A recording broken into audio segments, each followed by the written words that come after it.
Good morning and welcome to the 23rd meeting of the Joint Select Committee on Local Authorities, Service Commissions and Statutory Authorities, including the Tobago House of Assembly in the 12th Parliament. A warm welcome to our viewing audience as well. This meeting is being broadcast live on the Parliament channel and is also being streamed on the Parliament's YouTube channel, Parview. Today's public hearing is being convened pursuant to our inquiry into the operations of the Tobago House of Assembly in relation to the key issues of job creation, value chain development, and the micro, small, and medium entrepreneurship for business development. We are very pleased to have officials from the following divisions of the Tobago House of Assembly who are joining us virtually. These divisions are the Division of Community Development, Youth Development and Sport, the Division of Finance, Trade and the Economy, and the Division of Food Security, Natural Resources, the Environment, and Sustainable Development. Welcome all.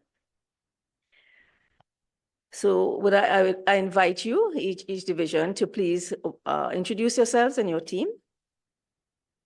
Can we start with the Division of Community Development? Good morning, Chair and Committee. I am Shelley Trim, Acting Administrator in the Division of Community Development, Youth Development and Sports. Pleasant good morning to the chairperson and members of the team. I am Michelle Burris, Community Development Coordinator in the division. Good morning. I am Anne-Marie Degazo, Youth Development Director in the division. Good morning, all. I am Melissa James Guy, Assistant Director, Youth Energize for Success Unit here at the Division of Community Development, Youth Development and Sports. Thank you. And I now invite the Division of Finance, Trade and the Economy to introduce themselves. Good morning, Madam Chair and other committee members. I am Nikisha Otley, Acting Administrator to the Division of Finance, Trade and the Economy. Good morning, Chair, Madam Chair, other members of the committee. I am Anselm Richards, Chief Technical Advisor at the Division of Finance, Trade and the Economy to the House of Assembly. Good morning, Madam Chair, members of the Committee, viewing public. My name is Trisha Beckles, Manager of Strategic Business Development at the Division of Finance, Trade and the Economy. Thank you. Good morning, Madam Chairman and other members of the committee. I am Shelly Ann Batiste, Manager of the Business Development Unit in the Division of Finance, Trade and Economy. Okay, thank you. Now to the representatives from the Division of Food Security, Natural Resources, and the Environment and Sustainable Development. Good morning, Madam Chair, members of the committee, and the viewing public. My name is Karen Shaw. I'm the Agro Investment Specialist within the Division of Food Security, Natural Resources, the Environment, and Sustainable Development. Yes, so good morning to all the chair and all the panel members. My name is Ricardo Alfred. I am the chairman of Tobago Agribusiness Development Company. Good morning, Chair and members of the committee. I am Tamika Seals Manzano, Director of Food Crop Production in the Division of Food Security, Natural Resources, the Environment, and Sustainable Development. Good morning, Madam Chair and members of the committee. I am Marcia Carter, Planning Officer of the Division of Food Security, Natural Resources, the Environment, and Sustainable Development. Thank you very much. And my name is Suniti Maharaj. I'm the chairperson of this committee. I would like to invite my colleagues to introduce themselves.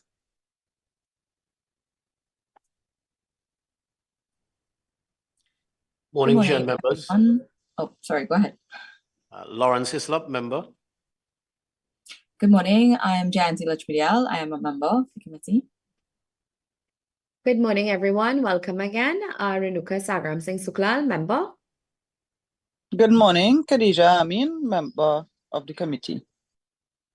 Good morning, everyone. I am Ayana Webster Roy, member. Good morning, everyone. Lisa Morris Julian, member.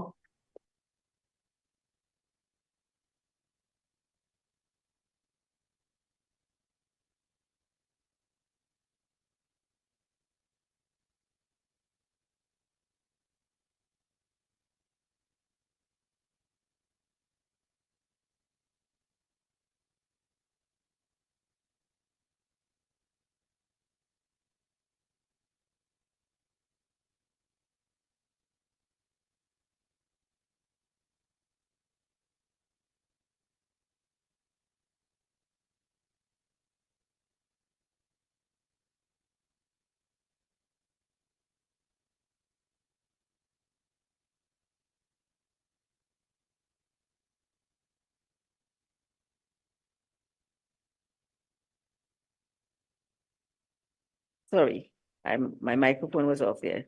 So I would now like to advise, we are here today to determine the status of projects aimed at improving value chain development in Tobago, to assess the job creation initiatives of the Tobago House of Assembly, and to examine the Tobago House of Assembly strategies for the development of micro, small, and medium entrepreneurship or business opportunities. I will now like to invite the following persons to make a brief opening statement, not exceeding 2 minutes, and I will ask you to do so in the following order. Ms. Shelley Trim, Administrator of the Division of Community Development, Youth Development and Sport, followed by Ms. Nikisha Otley, Administrator, Division of Finance, Trade and the Economy, and Ms. Karen Shaw, Agro-Investment Specialist, Division of Food Security, Natural Resources, the Environment and Sustainable Development. Please. Ms. Trim. Good morning again. Thank you, Madam Chair. The Tobago House of Assembly appreciates that achieving youth development requires the collaboration of all facets of government, civil society, and the private sector. To operate in an environment that is optimized through purposeful collaboration and focus on the elevation of Tobago's young people to become architects of their future in this changing world. We recognize the multidimensional nature of youth and appreciate that each person has a purpose in life which requires support to help them self-actualize. The division is therefore focused on redefining the service delivery mechanisms on a platform of collaboration as a key factor in achieving positive youth development in Tobago. Our mandate in the Division of Community Development, Youth Development and Sport is to empower and maximize potential, and is being discharged in this fiscal period within the thematic focus of the THA's 2024 budget statement, building sustainable, prosperous, and resilient communities. In so doing, the division intends to create a STIR, and STIR is an acronym for Spark, Step Up, Take Charge, Innovate, and Restore. These are programmatic focal points for the comprehensive delivery of services to the Tobago community in keeping with the THA's mandate. Therefore, the division accepts its critical role in this process and is committed to actively engaging all divisions of the Assembly in collaboration with the private sector and civil society to achieve the mandate of youth development. Thank you. Ms. Otley. Good morning again, Madam Chair, and thank you. I am delighted and honored to lead this distinguished team of senior officials of the Division of Finance, Trade and the Economy of the Tobago House of Assembly to bring further clarity to some of the work of the division as it relates specifically to the critical issues of job creation, value chain development, and business development. It is our sincere hope that the information we provide in this inquiry will satisfy the needs of the committee and provide a deeper insight to the national community in some critical areas of the work of the Tobago House of Assembly. In this regard, the division submitted to the committee factual written responses to all the questions you asked, and my team is on hand this morning to dutifully bring clarity to any questions the committee may have. We understand that inquiries such as this are critical aspects in our governance process to engender greater transparency and accountability, and it is a tremendous honor for my team to be a part of this. That said, Madam Chairman, we are willing and ready to proceed. I thank you. Thank you, Ms. Shaw.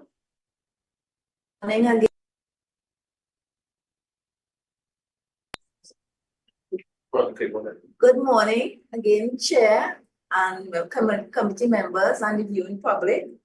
On behalf of the Division of Food Security, Natural Resources, the Environment and Sustainable Development, we want to thank the committee and the JSC for giving us the opportunity to present initiatives and activities within the sector.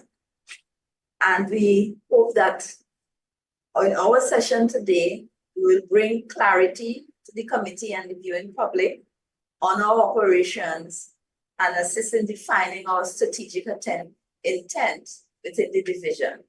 So we sit here readily, willing as witnesses of the division to provide that information to the committee so that we can achieve that goal. Thank you so much.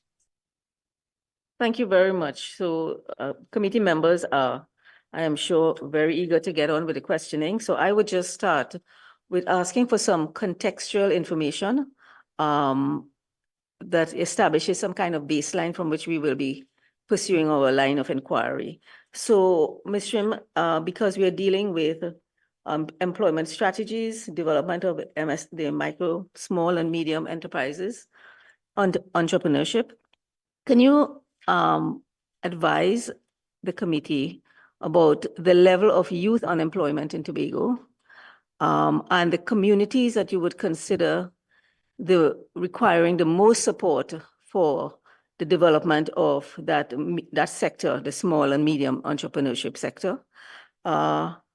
Also, I would like that question also to be addressed by the administrator of the Division of Finance in terms of the unemployment profile in the island, and the question of the extent to which the job market depends on the Tobago House of Assembly, employment with the Tobago House of Assembly. And also from Ms. Shaw, what is the basis from which you are pursuing your food security plan?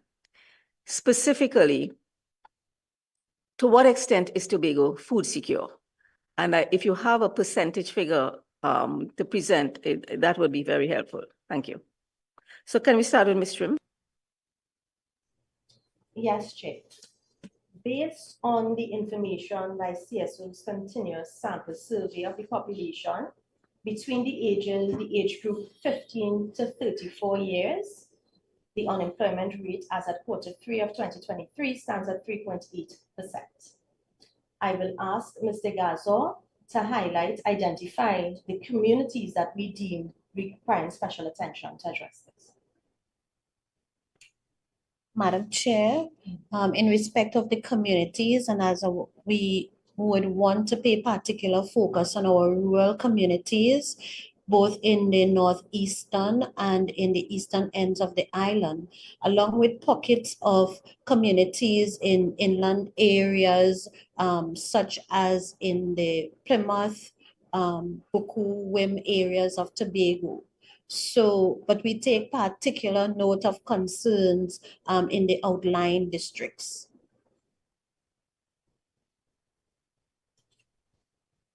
Can you put some figures to that? In terms of pursuing a strategic plan or approach, where are you starting and where do you want to get to in terms of growth and development? Do you see, what's your targets over any particular period of time?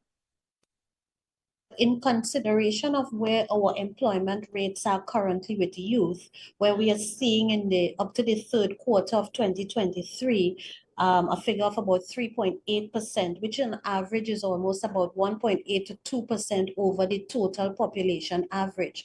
We are in this fiscal, through the measures we are implementing, we are looking at a further decrease in that number to bring it in more in line with where the overall average is. So initially our measurements will target at least a 2% decrease in our unemployment figures. Can you define, what's your definition of unemployment? But based on the Central Statistical Office figures, it would have considered young persons who are between the 15 to 19 age group and also right down to the 30 to 34 age group. This for youth, and again, because youth is a social construct that looks at young persons who are seeking employment, is the primary figure that we are looking at, as opposed to young persons who may be actively engaged in the pursuit of other forms of development and training. So for our perspective, we are looking at that number in terms of those who are between 15 to 19 age cohorts and the 30 to 34 age cohorts who are actively seeking employment. And we are making a distinction between that group and the group who may choose to remain in training before they start to actively pursue employment. Ms. Otley, do you have something you'd like to share in terms of the island profile, the population profile and unemployment? Madam Chair, I would ask the technical advisor, Mr. Anselm Richards, to respond to this first. Thank you, Madam Chair. The unemployment profile, and it builds from what the Division of Youth Sport would have said, at the end of the third quarter of 2023, the unemployment figure for Tobago was 3.8%. If we go across the age cohorts, at that point in time, we had a 2.6% unemployment between the age of 20 to 24, 7.2% in 25 to 29, and in 34 to 30 to 34, at the end of the quarter, we had a 0.0% unemployment. The subtotal across 15 to 34 was 2.6%, and the employment across the entire island, across the labor force, was 3.8%. As it relates to the importance of the THA, if you go to the GDP numbers, you will recognize that the Tobago economy can be aptly described as a service-led, tourism-driven, government-powered. So the spending of the THA is what really drives the economy of Tobago. So in that context, unemployment in Tobago and employment in Tobago is really influenced by the level of spending and the resources that is made available to the Tobago House of Assembly through the parliamentary and budgetary process. Would you say that the THA is the dominant employer in Tobago? And if so, to what extent? Well, from the GDP numbers, at our last calculation, the government sector contributed 46% to GDP. So that speaks to the power of the government in Tobago, and the THA is in fact the dominant employer on the island of Tobago. Well, I appreciate that it represents a power, but to what extent does the job market depend on employment with the THA? Well, I think I don't have the figure precisely, but I think about 45 to 50% of the persons in Tobago can be classified as being employed with the THA. And if you go indirectly, you may go up to about 60 to 65%, 70% maximum. And so that's it. That's the power of the Tobago House of Assembly in the labor market in Tobago. Okay, can we move on to Ms. Shaw? In terms of food security, some baseline information on the status of Tobago as related to food security. Good morning again. In terms of the immediate question asked, in terms of our ability to determine our food security status in Tobago, we know that some information was gathered some years ago that indicated that we produce about 20% of what we consume. So we are currently looking at initiatives that would create more sufficiency in other commodities. We cannot supply everything that we need in terms of what we consume, but the actual strategic intent is to define specific commodities that we can be self-sufficient in. And the areas of focus now are poultry, small ruminants, and specific crops. in terms of the original question that was asked about our basis for how we operate at the division, we are currently under the executive mandate dated in April of 2022 that would have defined specific pillars in which we would engage or define our initiatives and projects within the division. So if I could just give an example of a few, is the way we engage stakeholders in the sector, defining a coherent framework that links the development of sustainable agriculture, fisheries to research, investment, output, and marketing, development of sustainable food systems, incentivizing the sector through land distribution schemes, loans, grants, etc. The promotion of value-added agriculture to boost the sector, sustainable environmental practices, climate change, adaptation, and how we mitigate that, and the technologies that we apply in the sector. Those are just a few of the pillars of the mandate that we guide our operations at the division currently. Thank you. Okay, I just have one follow-up question before I open up for other members. If we assume that the level of food security is 20%, what is your target for moving it from 20 to what? Over what period of time? As I indicated previously, we may not have specific targets defined now, but what we are looking at is specific commodities that we could aim to be self-sufficient in. Okay, I'd like to invite other members to ask their questions.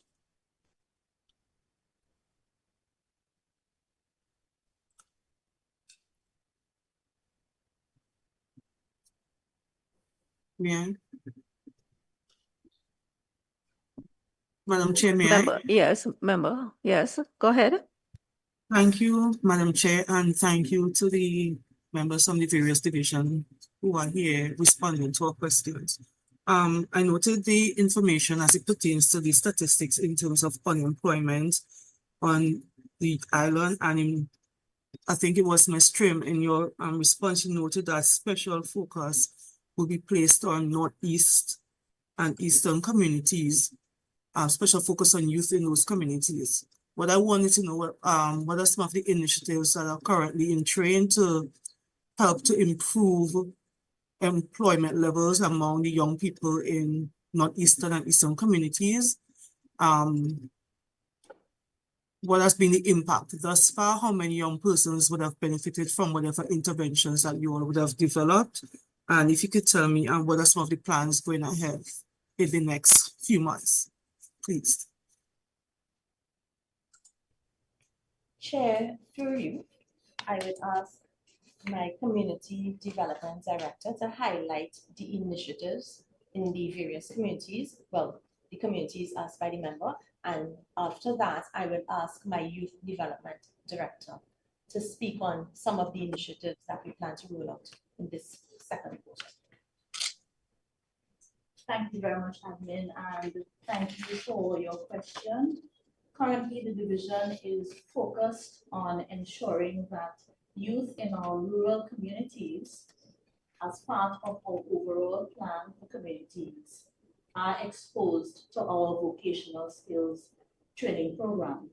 This program is our flagship program, and we found that within the past, at least the last 3 years, there's been an uptick in the participation of the youth, especially since we now offer classes virtually as well as face-to-face using a hybrid model. So in this quarter, January to March, we will embark on a program to launch the 2024 cycle of our vocational skills program. Yes, go ahead, member.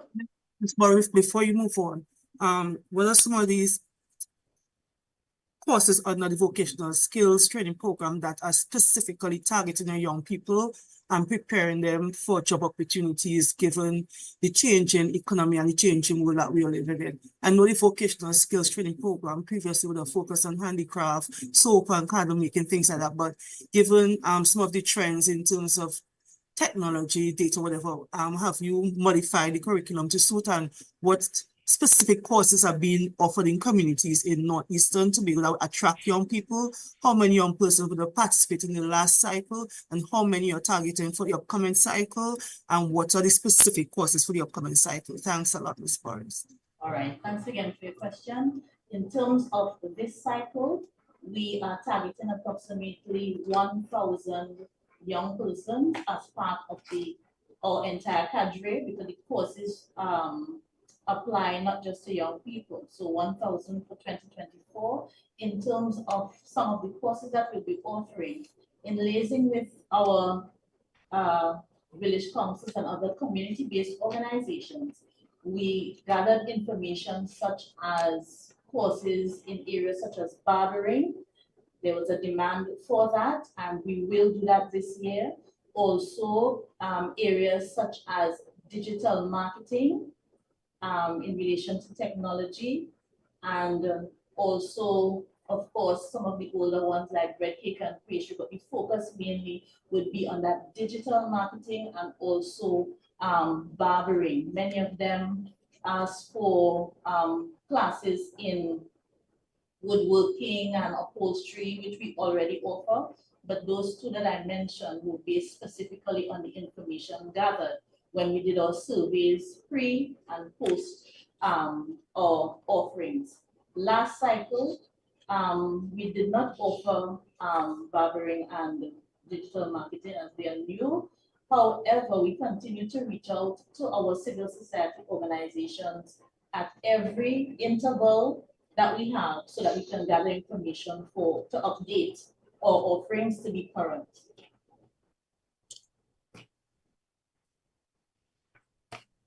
Is there any collaboration between the youth officers and the community development field officers in terms of, because I know the youth officers will be closer with the young people, get a better pulse in what is happening in the communities because they will work with the youth groups and so on. But is there any collaboration, any discussions, meetings between the youth officers, the community development officers to know what specific interventions to develop to target young people, especially in Tobago East, communities in Tobago East?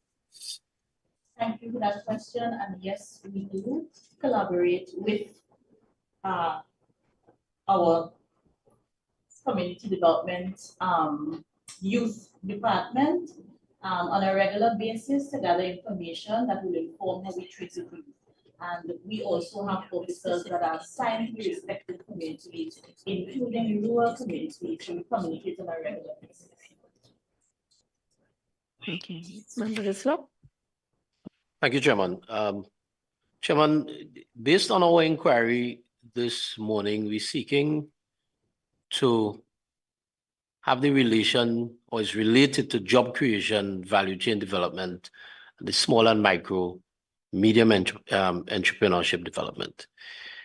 The question I have to the Division of Community Development, how do you move, and we are appreciative of all the training programs that you're implementing and seeking to implement for 2024. How do you move the individual who comes for training from training into them becoming an entrepreneur? Is the training that I receive, if I come to the program, is the training I receive only geared towards me learning a skill, or is it also geared towards me taking that skill and moving it from being just a skilled individual to an entrepreneur or a business person? What's the relationship between the training and moving from being trained into business?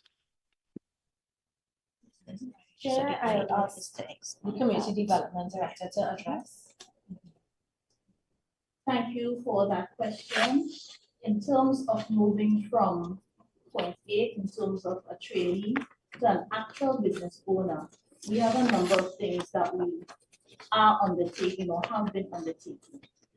one after each.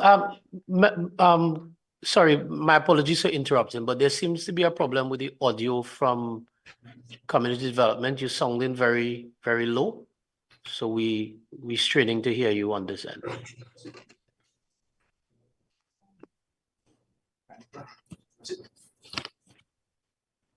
My apologies for that. Are you hearing me better now?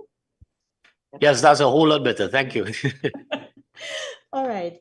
In terms of taking a person from a trainee to an entrepreneur, whoever is so desirous, what we've been doing, we have a very good relationship and partnership with our sister division, the Division of Finance, Trade, and the Economy through our Business Development Unit. And what we've incorporated in our program over the years, through that partnership, we have persons that are so desirous of becoming entrepreneurs receiving training from that division into that department of the division in terms of bookkeeping, recording, what to do about starting a small business. That department also assists in lending financial assistance to persons who are so desirous. Before they get to that point, though, we do facilitate training in how to do their business registration, and it is facilitated by that business development unit. And also too, with the onset or the approval of the Not-for-Profit Organization Act, we've asked persons also to ensure that their registration, for those who are not-for-profit, the civil society organizations who may want to enter in such arrangements, we also allow for that. Thank you. And I think this is a nice, if I could just bring in the Division of Finance into this, the BDU officer, how many persons have you seen or have you interacted with who have moved from, just as the officer in the community development said, moved from that training cohort into business, and not only just moving into registering businesses and so on, but being successful from your vantage point?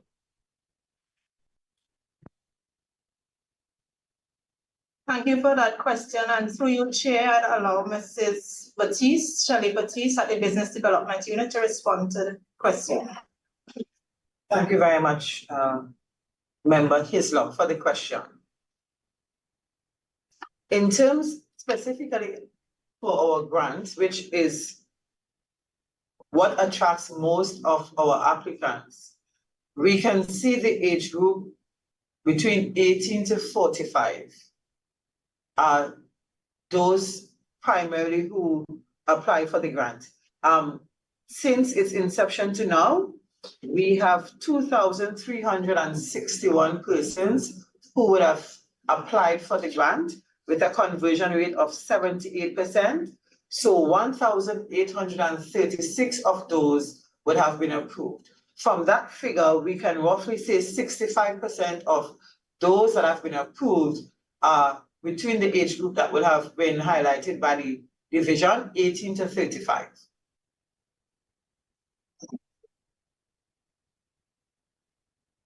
Thank you. Member Sagram Singh Suklal.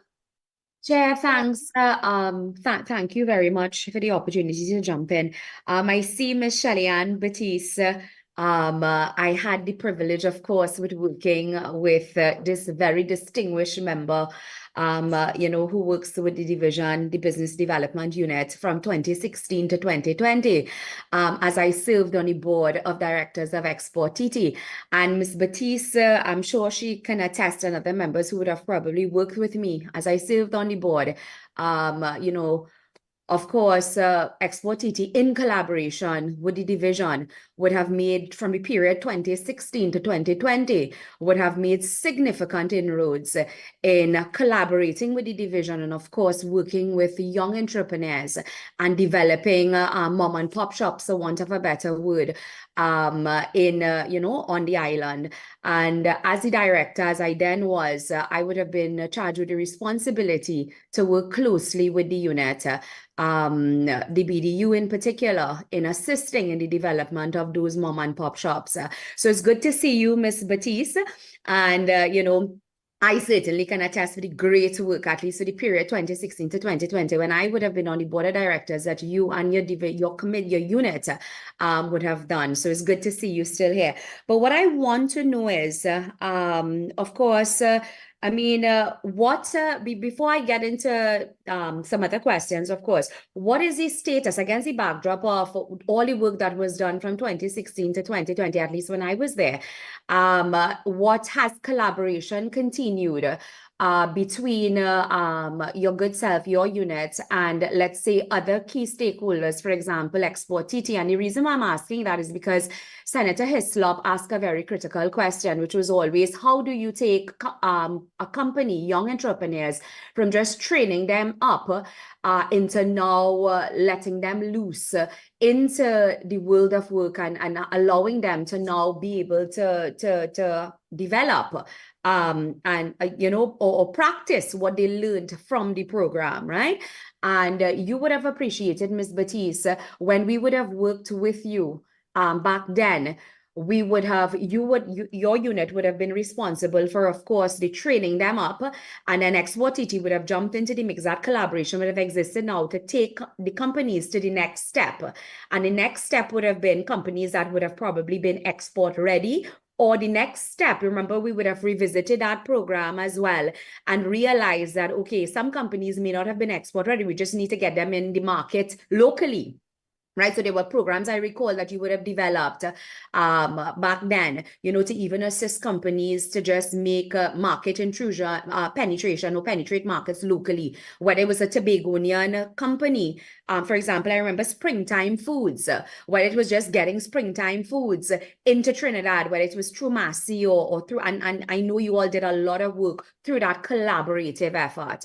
Does that kind of collaboration continues with other central government enterprises or entities to give Tobago-owned companies and entrepreneurs that advantage so that they can also penetrate markets in Trinidad? Does that system still exist, that kind of collaboration? Thank you, member. Yes, definitely it continues because we understand and appreciate the value of the strategic alliances and the collaboration. So we continue the collaboration with Export TT, with Invest TT, with Kariri. Last week, we would have hosted a training program specifically in creating a digital presence.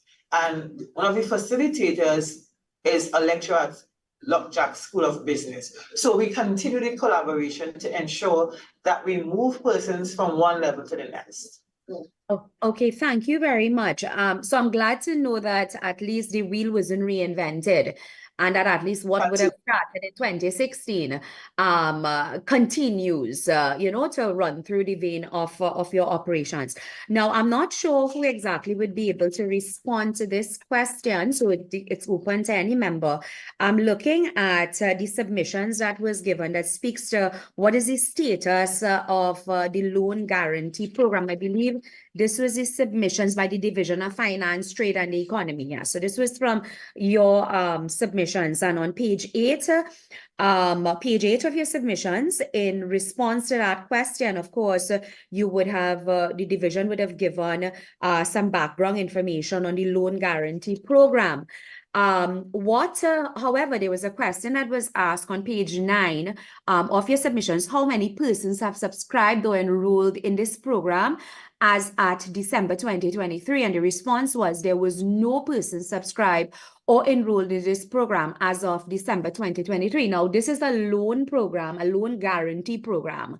I have not, and correct me if I'm wrong, I have not firstly seen any details of the program in the submissions that were given. So that's the first place I want to start before I move into what is the challenges or what is the difficulty in getting persons to be enrolled for this loan guarantee program. Because one, at least again, based on my experience, and working with micro businesses, as I said, from 2016 to 2020, in particular on the island, one of the challenges we would appreciate would have always been financing, especially for those mom and pop shops. I'm trying to wrap my head around if there's a loan guarantee program, why is it that young entrepreneurs, mom and pop shops on the island are not, why is there a challenge? What is causing the challenge for these companies to enroll in this program? But before we get to that question, can you just, for the record, and of course, we have submissions with the public who's looking on, a lot of Tobagonians who may be interested in this may not even be aware of the loan guarantee program. So for the benefit of those looking on, can you just give us some little information, background information for the benefit of the public? What exactly is this loan guarantee program? How does it operate? Thank you for your question, member. Through you, Chair, I would allow Mr. Anselm Richards to respond to this question. Thank you, member, for the question. Very interesting question. The loan guarantee program was birthed out of the fact that at the end of the COVID-19 experience, we recognized that some of our businesses were badly battered by the COVID experience, and therefore they needed working capital to really regenerate themselves. And in that context, in our discussion with the business community, we recognized that one of the challenges that they were having is access to working capital. And therefore, the THA formulated this program. The program was intended that we would have provided the guarantee to the loans, and the commercial banks with which they have their accounts would have executed the program on behalf of the THA to create a buffer between the THA and the loan program as it was, because we want to minimize the option of default in the program, so the commercial bank. So we have been having extensive conversation with BAT as the entity that manages the commercial bank sector in Trinidad and Tobago. We have developed all the protocols for this program over a year plus. We have been having discussion with the Ministry of Finance because the funding for the program is critical. And it's only in fiscal 2024 that the central government and the Ministry of Finance have provided funding. We have requested $60 million to start this program, and we were only allocated $4 million. We have cleared up some concerns that had with the program. That was really looking at whether the THA had the legal authority to execute a program like this. Our legal department would have responded in the affirmative, quoted this section of, that is part of the response, yes. Yeah. And so this question was settled with that when the central government and the parliament approved the program in the draft estimate for fiscal 2024. As we speak, we are going into a discussion with BAT tomorrow at 10 a.m. to finalize the operationalization of the program. So that's why the indicators are saying that there are no persons enrolled for the program, because the program has not been actually rolled out as yet. Because I saw that the legal concerns were resolved and has since, BAT has since written indicating the willingness and readiness to execute the program in collaboration with the THA. And I'm also seeing, based on the submissions that you all would have given, you would have identified, yes, that a 4 million allocation was given. And which I think is fair, only because you're now in the embryonic stages of the program. Have you all developed then, I mean, notwithstanding the fact that the program, I understand the child, based on the submissions that you would have given, the legal concerns, it's good to know that the conversations are happening, that has been settled. But have you all established the criteria, though, for persons to be able to apply and access? And again, I'm asking this against the backdrop of my experience and how important it is to have set criteria, and more so not raising the bar too high to prevent having reasonable criteria, so that you allow as much persons as possible to be able to access those programs. So it's against that backdrop I'm asking the question now. Notwithstanding yes, you were waiting for allocation, yes, you were waiting for legal issues to be ironed out, but surely you must have had an idea or started putting pen to paper and developing what is the form and fashion this program is going to take, So if you can just enlighten me a little bit about what is going to be the criteria in which someone can apply, just that general background information, and more so for the benefit of the public who's looking on. Okay, so as I said before, thank you for the question, member. As I said before, we have developed all the administrative procedures and protocol for this program. We have submitted those to BAT. BAT has reviewed them. We are having a discussion tomorrow to finalize the protocol. What we are working with the Tobago arm of the Chamber of Commerce, because this program is a layer above what BDU does. So it is not really targeting the micro and small enterprises. It is the larger businesses in Tobago, the hardwares and so forth that are challenged from the COVID experience, that we are trying to provide some access to working capital by providing the guarantee program. So that's the model that we are using. We are following off the government of Trinidad and Tobago has in fact established a loan guarantee program. We are following off that model with some Tobago specific criteria to ensure, as you said, that the business of Tobago would be able to participate effectively in this program. Okay, so this guarantee is not just a springboard off of what you said, just to be clear. So this is not going to target the small and micro businesses. This is now this loan guarantee, because again, and I'm only asking only because we don't have the information as to, and I understand, yes, you say conversations are still happening relative to how, what this program is going to look like. But surely, I don't think by even saying what the program may look like would prejudice your discussions with BAT. But I would still like to know probably, through you, Chair, what is the intention of this loan guarantee program? Surely, yes, I know you're still waiting. You're having the discussions, because you have said you're having the discussions with BAT, but surely you will know what the program intends to look like.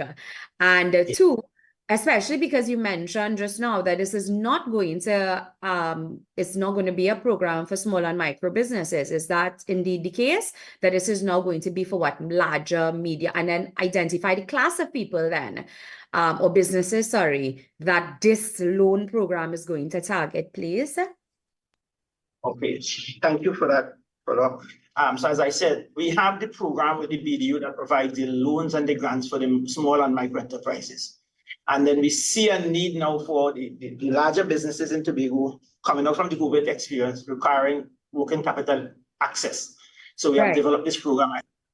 So what we intend to do, and just some basic conditionalities, the intention is to guarantee 80% of the loan. And it is intended to have an assignment with the bank. So we'll have a block of fund, probably resident in one of the commercial banks, and we will do the paperwork and assign 80% of the loan as a guarantee. There are conditionalities. The borrowing entity, the business, must reach the bank's lending criteria, which we will finalize with the banks tomorrow.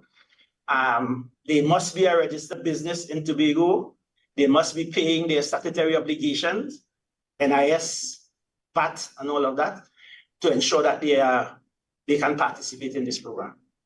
And because it's businesses that would have suffered during COVID, is it that you're going to require for they to show their, to prove, because if the major criteria is for companies who are recovering from COVID, would there be set criteria for they to prove, for these companies to prove their losses and all of that during COVID? And because again, it's just because the information is not here relative to how this loan guarantee program, the form and fashion, is going to take. But I don't want to belabor the point, because I do hear you when you say that, you're still in conversations and you all are settling the criteria, for these businesses, for this program, sorry. So I was of the impression, honestly, based on the submissions that you all would have given, that this loan guarantee was a program for the micro enterprises. And well, clearly it's not, based on what you have alluded to. What would be, remind me again, and not just for my purpose, but of course for the benefit of the public, what therefore are some of the grants and so on that are given, that is currently being utilized or offered or on offer to the micro businesses and smaller and micro enterprises on the island?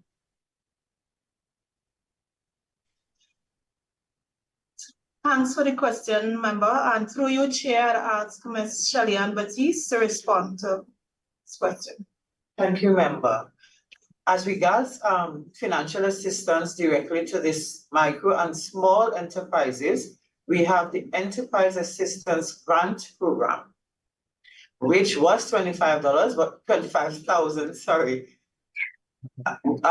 Progress is now, the administrative process is now in place to take that to $50,000. And then we have the Enterprise Assistance Fund Program, which is a loan program, a maximum of 5 years to repay 5% interest. That is now $250,000 and would be increased to $500,000. So those are the funding facilities we have currently for the small and micro enterprises, yes. And on the point of those, and because and especially Ms. Batiste, you know how passionate I was when we speak, every time we dealt with bringing this information to the public. For again, that period 2016 to 2020. What kind, if any, have you all continued with marketing strategies and outreach strategies so that those small businesses on the ground, that they are constantly made aware of what opportunities are available to them? Because of course we can have all these grand ideas, but the man on the ground is unaware. It's really not going to reach them at all. Are those strategies, have you all continued, or are there programs in place to continue that kind of marketing and bringing the information to people on the ground? Thank you, member. Yes, we definitely are continuing. In terms of the staffing structure of the unit, we have what we call the account support officers. So post disbursement, they would go to the businesses and assist in terms of continuing to develop their bookkeeping. In addition, we continue collaboration, not just with our clients, but we would have provided training, for example, community groups, churches, MIC. Additionally, we would have started last year what we call our community caravans. So we go into communities and we speak not just to persons who would have been recipients of our programs, but persons within the community to advertise so that they will know what other services that we have available. So we target specific communities. We go there for a week. We go house to house, and in some instances, business to business, and preach the gospel, basically, of entrepreneurship. Okay, member Hislop. Okay. Thank you, Chair. Just a follow-up to the Division of Finance. In some of the initial questions, it was highlighted that the employment rate in Tobago, as we all aware, is heavily influenced by the THA as the main employer. And we hear treating with the development of small micro entrepreneurship. The question I have is, what are the plans? What plans are in place to move the Tobago economy from its heavy reliance on the THA? And I know because you're a small society, we may not be able to completely remove that level of dominance. But what plans are in place to move the Tobago economy from the THA being such a dominant force to a more entrepreneurial-based economy? Because I am youngish, but I remember that Tobago created a lot of successful businesses in the past. You name them, Phillips of Tobago, well, the Warners now in this modern era. But back in the day, you had very successful businesses on the island.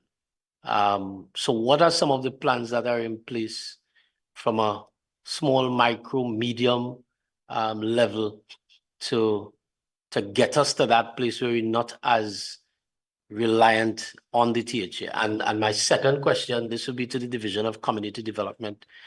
In your submission, you highlighted that the mechanism for collecting the level of participation of young persons in business in Tobago is not as robust as it should be.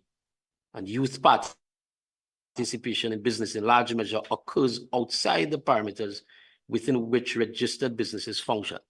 But the question I have to ask is that we have so many programs in place. Why has that not really translated into our youth unemployment numbers being lower than they are? Are our programs really targeting who we wanted to target, and how are these programs being marketed to our young people? Because let's be honest with ourselves, we go through every village in Tobago, and every village has a crop of young men sitting, as we like to call it now, needing small dumpling. So how are we targeting these young people? Are the programs that we engage in really meeting our youth and effecting change in their lives? So the first question is to the Division of Finance, and then to the Division of Community Development. Yes, I'd like to add to that question to the Division of Finance. Whether you think, because we heard figures from between 45% to 60% of jobs being dependent on the THA. I'd like to ask if you consider that level of dependency to be a risk to the Tobago economy. And if you think so, what is the optimum figure that you would want to wean the unemployment off the THA? But that assumes you think it's a risk. And I heard unemployment figures. It seemed to me that the unemployment figures you're quoting are the national unemployment figures, but do you have Tobago specific figures for unemployment? And I would also ask somebody to say something about your statistical work, whether you have a dedicated unit in the ministry or in the THA to track critical numbers. Thank you, Madam Chair. Thank you for your question, Member Hislop. I would now ask Sir Anselm Richards to respond to the questions. Thank you, Madam Chair and Member, for the question. And let me just say that the numbers, the employment numbers we quoted are in fact Tobago's unemployment figures that we get from the CSO. They are collaboration with the CSO. We have an economic management unit that works closely with the CSO. So these are Tobago specific numbers. And the GDP figures I gave you also is Tobago specific GDP figures. So they are in fact, the CSO in fact tracks unemployment in Tobago through their continuous survey. As it speaks to the issue of the transformation of the Tobago economy, as in any other economy, the government is the enabling agency in an economy and has to create the enabling environment for the transformation of the economy to a more private sector dependent economy. What is happening in Tobago, and one of the things that we have observed, is that the access to credit for businesses, for business development in Tobago is a challenge through the commercial financial system. Hence the reason why the Assembly had developed those funding programs to kickstart and provide seed capital for the micro enterprise sector. We have the venture capital fund, and now we are moving to create a bigger pool of funds through a kind of financial institution of the type of a Tobago Development Bank, because we recognize without having access to the financing, it will be difficult for us to transform the economy away from the dependence of government as it is now. For that to happen in a structured way, the government also has to be provided with adequate funding to fund its development program. What we have had in our experiences in recent time is that our development program, which is required to create the infrastructure for the enabling environment, was reduced from 400 million to 260 million in this current fiscal, crippling the ability of the THA to create the kind of enabling environment to do the transformation of the economy. If I could interject slightly, Mr. Richards, I hear your concern, but the question I'm asking is that, or I could add to that, was that always the situation? Was it that the banks in Tobago were in a position that they were not willing to assist the business community? Because if I could recall that it was not always like that. So I don't know if that can be used in this regard as a reason, because I'm asking what are the plans? I'm not asking about we understand that the government plays an integral role. It enables the environment for change. But what I'm asking about is what plans are there in place by the Division of Finance for that, and then we could speak to the funding for the plans on another time. I'm asking what are the plans? So, as I mentioned before, the plan is to create a living environment and to create access to capital. We have started, we mentioned shortly, the loan guarantee program, which is intended to boost the recovery of our businesses, which will result in an uptake in employment. Because what has happened post-COVID is that the businesses have to do some laying off because there is a decline in sales, they are declined from the hit they took in COVID. So if they get the working capital that we are trying to provide through the loan guarantee program, they can restock, re-engineer, and there will be a boost in employment in the private sector by these companies that are benefiting from the loan guarantee program. The longer term strategy is to create an environment where investment and development financing is readily available for investors and developers in Tobago. Hence the reason the administration is pursuing the development of a development type financing institution, which is probably will call it Tobago Development Bank.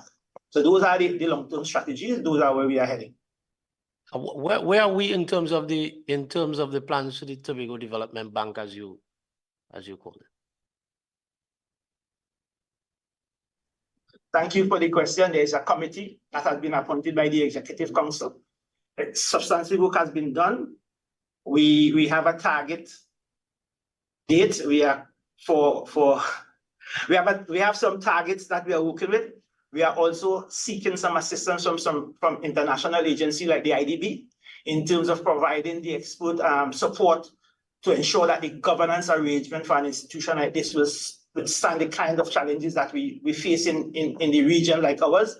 So we are working with multilateral organizations to ensure that when we establish this institution, that we establish something that can withstand the vagaries of the international financial system and even the local political environment. Okay, Member Lisa Morris, Julian. Oh, sorry. I think there's a question for community development to answer Member Hislop. Okay, no problem. Thank you. Thank you, Chair. Through you. So yes, member, we have recognized that the programs that we have on offer has not really had the impact that we would have liked.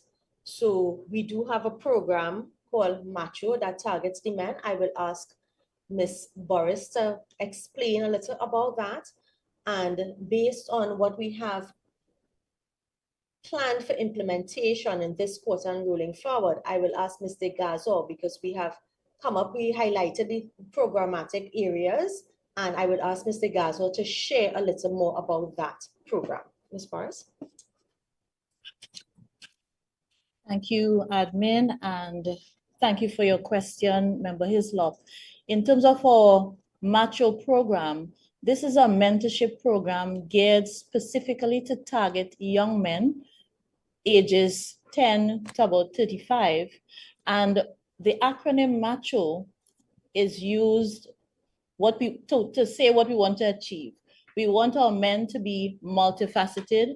We want our men to be assertive.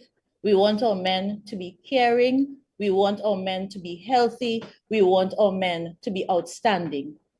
This program, over the years, what we've done, we've intervened into some communities where we've seen uptick in crime and other social nuances, a number of persons on the block. So our theme for this Macho program is called Rebuilding the Block, Changing the Block Life, what we know the block usually is like. So with this program, we have persons from within these communities, these select communities, who may have been incarcerated or found themselves on the other side of the law in some instances, and we use them as mentors. Of course, those that would have changed their lives, use them as mentors to speak to these young men and to reach out to them at the community level to engender some type of change in these young men. Apart from that, too, we listen to them in terms of some of the programs or initiatives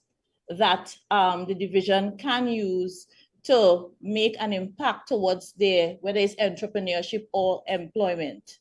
So that is an intervention that we have been using, and we intend to do 2 such type interventions this fiscal. Chair, thank you. Just have one follow. But you see, the era we're dealing with is, so how do I move that from there? Or how do I share with the young men the benefits of getting into business? Because we're dealing here with creation of micro and medium enterprises. I understand that it's about changing what you're speaking to is about changing our culture. But your programs that you have on offer, based on the figures are not, and based even on your submission, may not really be meeting the people who we want the programs to meet.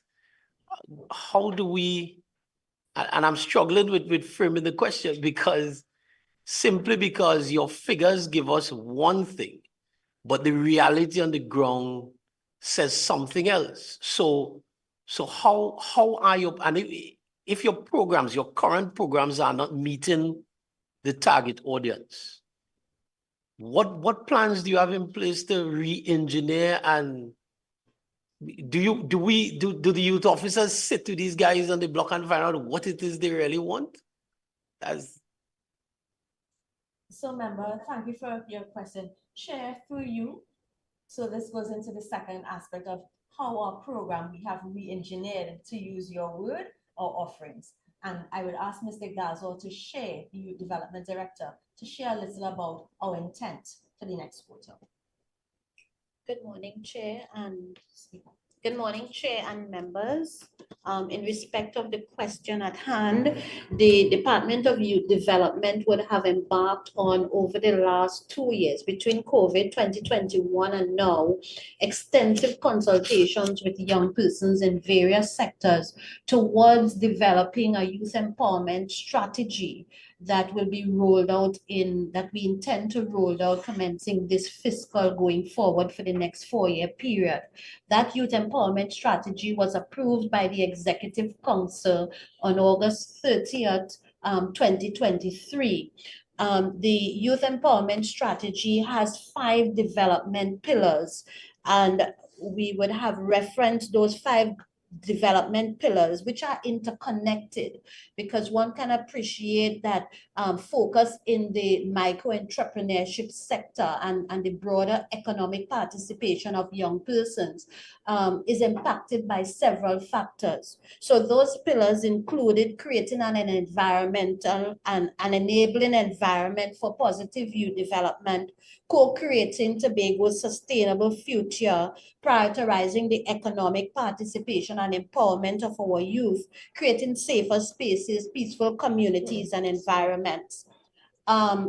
Specifically as it relates to the question, the focus will be on prioritizing their economic participation. And through that, we recognize, as you quite rightly indicated, the need to be more targeted in the approaches that we use. So the division will be embarking using a platform, a digital platform that we have created called our singular portal Spark, our singular portal for creating, reigniting change in our community. So we recognize the need to change both in our approaches to the community and how we deliver the services to our organization.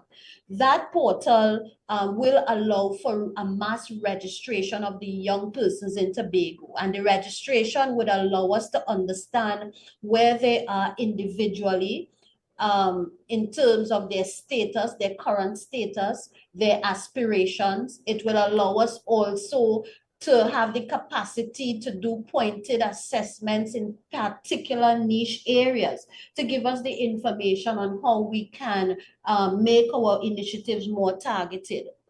The Spark registration drive will commence right after Carnival, that will register organizations as well as individuals in the community.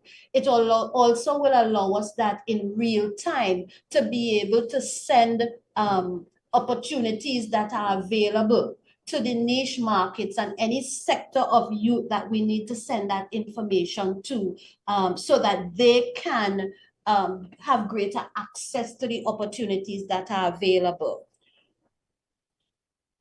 As a more targeted approach.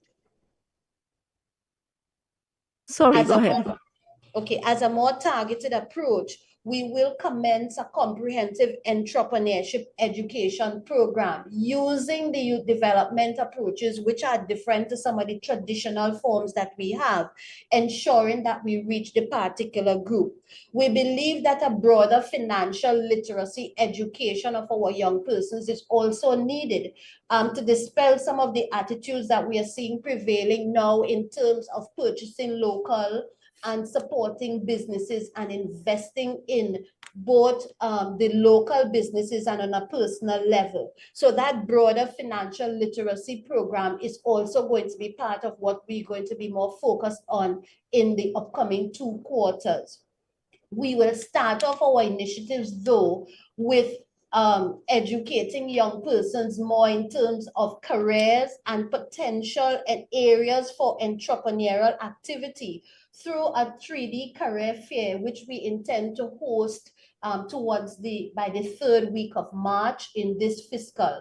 That fair is going to bring together most of corporate Tobago and some of the divisions. We are going to be focusing in 7 areas that would allow our young persons to be more informed in the directions that they choose to go. The areas that we will be focusing on is agro processing, our service sector, manufacturing and engineering, telecommunications and ICT, intermodal transportation, the creative industry, and business and entrepreneurship.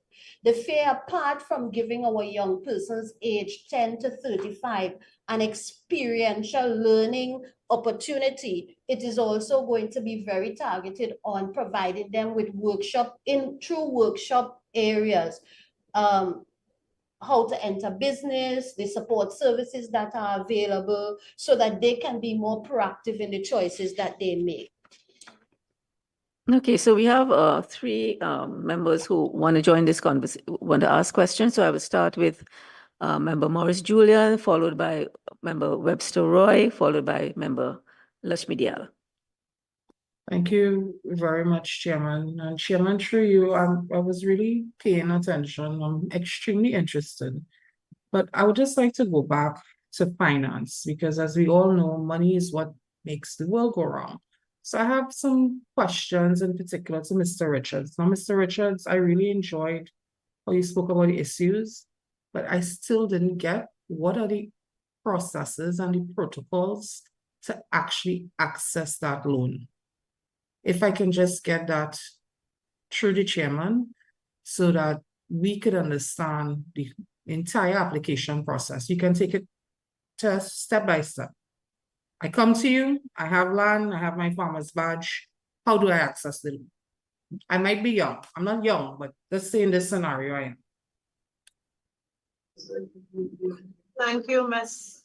Julian. Through you, Chair, I'll ask Mr. Richards to respond to the question. Okay. Yes, thank you for the question, member. As I said, we are still in the process stage. I can get the whole protocol document to the Parliament as soon as tomorrow. If you need that, will be satisfying. I can submit the whole application protocol for the loan guarantee program to the committee by tomorrow. Okay. Or by the end of this sitting. By the end of this sitting, if you need it. That would be wonderful. I would really, really appreciate that. So just to be clear, because sometimes, you know, age.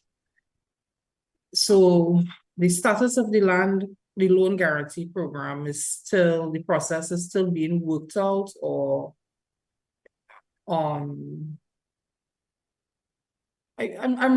just want to know about the funding. Can I find out about the funding at least? Or where are they getting the funding from? Where are you getting it from? Through your chair. So the program. The same loan guarantee program. Thank you, member, for that question. As I indicated that we had requested in our budget submission in June, $60 million to fund this program. The Parliament has approved $4 million. So we have a startup funding from the Parliament of only $4 million. We are going to see if we can find additional funds to add to that to execute this program as it relates to the protocol for the program that has been developed. The complete project profile has been developed. We are working through and define details with the Bankers Association of Trinidad and Tobago. As I indicated before, they are the executing agency. I can make a copy of the project profile, the protocols, the procedures available to the committee at the end of this sitting. Okay, thank you very much. So I can't say you look like a young man, so it's not like if you're like me and you can't say it off the top of your head, right? But I am very curious, and I'm not sure which division can help me. The statistics, because we have a chairman here, she's always very interested in numbers. I'm also interested in numbers. How many farmers do we have in Tobago? I say we, because I really want to know, right?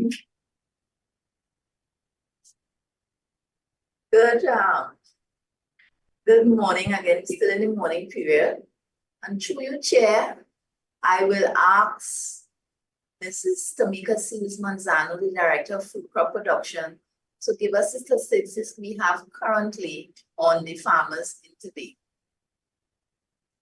Good morning, everyone. Through you, Chair, to answer the member's question regarding the number of farmers we currently have registered in Tobago. We have 4,057 registered persons.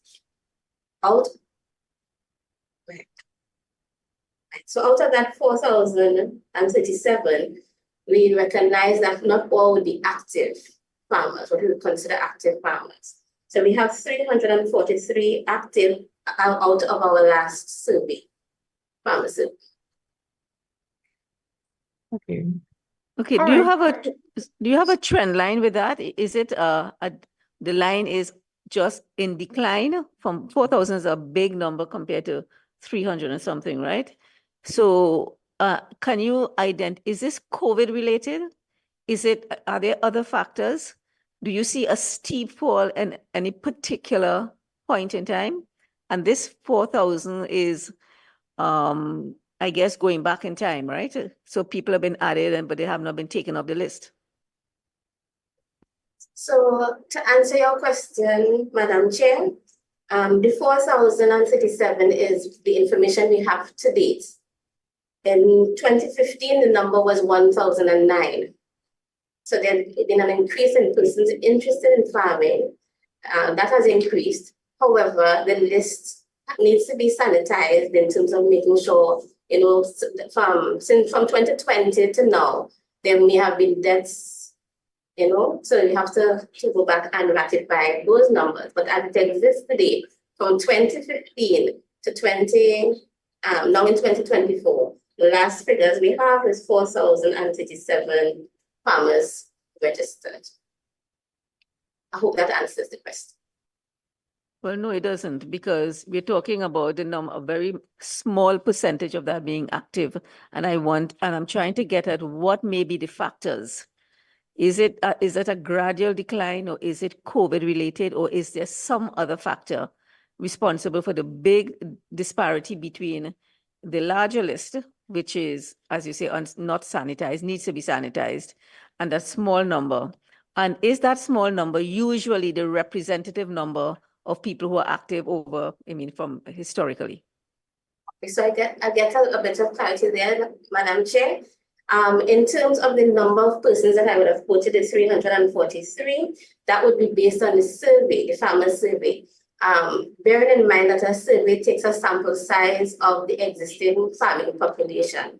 So therefore, this would be a particular percentage, and the respondents that we would have gotten that 343.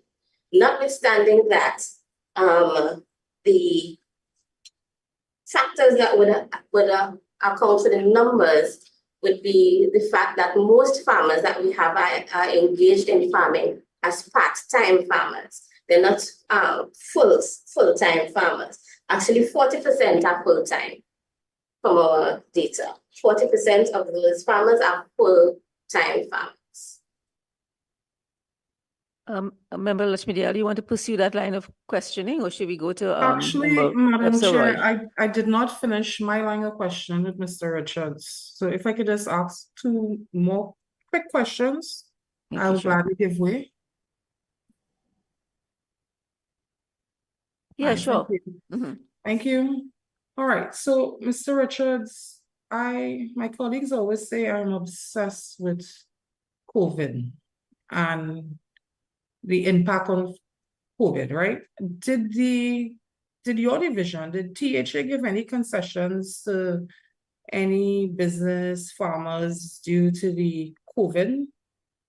This is just a question just for us to follow up on, perhaps in writing, but I'm very much interested in that, because that would have been a really difficult period for businessmen, farmers.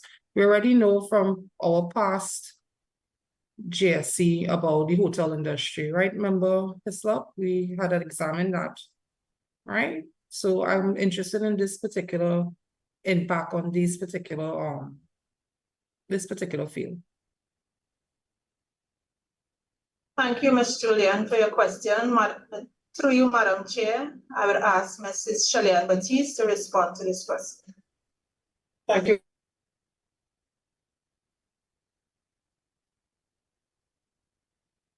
Sorry, I'm not hearing.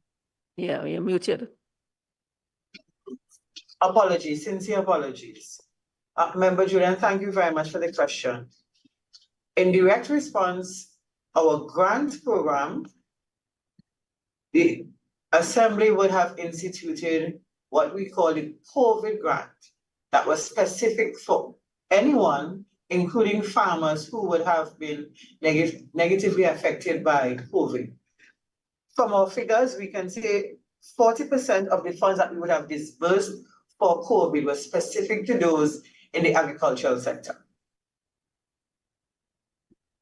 In addition, the wider grant, we also have,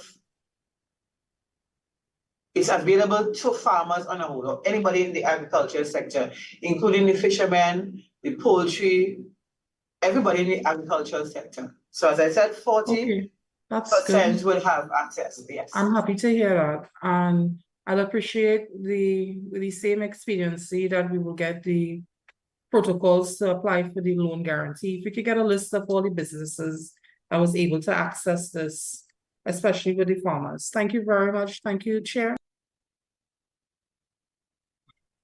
So I was asking Member Jayanti Lashmidial whether she wanted to continue along that line of inquiry, because we also have Member Webster Roy, and she may be asking completely different questions. Chairman, I had some questions, but I was really for the Division of Food Security. But I was more moving towards the issue of the standards, quality standards. Okay, but let me ask Member Webster Roy to ask her questions, and then we will come to you. Thank you, Madam Chair. My questions would be to agriculture, I think, and then back to Mr. Richards. Ms. Seals, I think it's Ms. Seals, right? You would have mentioned 4,037 registered farmers and only 343 active.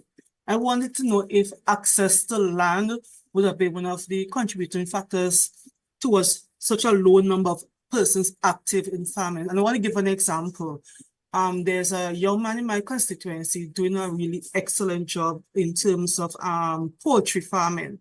but unfortunately, he had to do it within a residential space.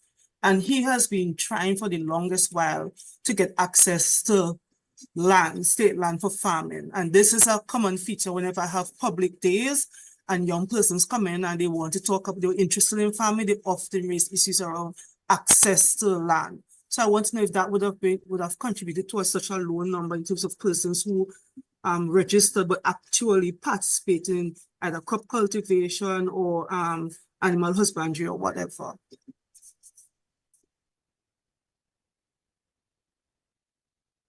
Thank you for the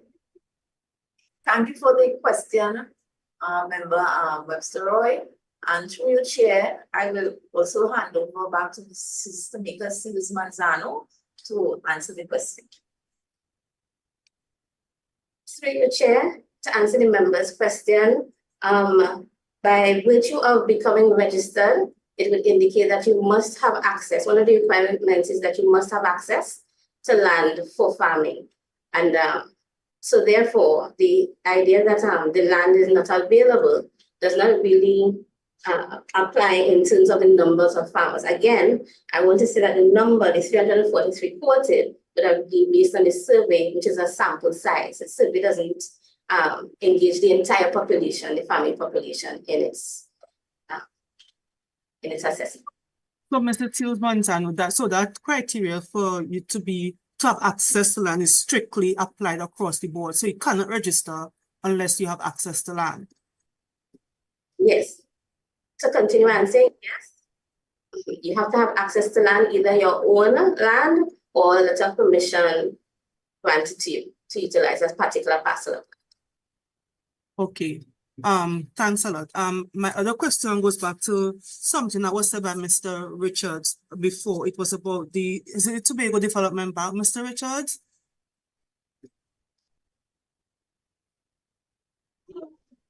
Madam Chair, through you, Ms. Member Roy, could you be more clear on the question? He's not sure what you're referring to. No, I want to make sure I got it correct. He mentioned that there might be a move towards a Tobago Development Bank and a committee being established. I wonder if I got it correct. Yes, we are moving towards a development type financial institution along the line of a Tobago Development Bank. Okay, thanks, Mr. Richards. And before I go to my question, we just congratulate the division on the praise award. Well done for all of Tobago. So my first question in terms of the committee, when was the committee convened? Do we have youth representation on the committee? Who are the committee members and their areas of expertise or interest? And has the committee commenced their meetings? Thank you for your question. This is a technical oversight committee that has been approved and appointed by the Executive Council. The members are Carlos Hazel is the chair of the committee. Dr. Selvan Hazel is a member of the committee. Anselm Richards is a member of the committee. Mr. Alan Richards is a member of the committee.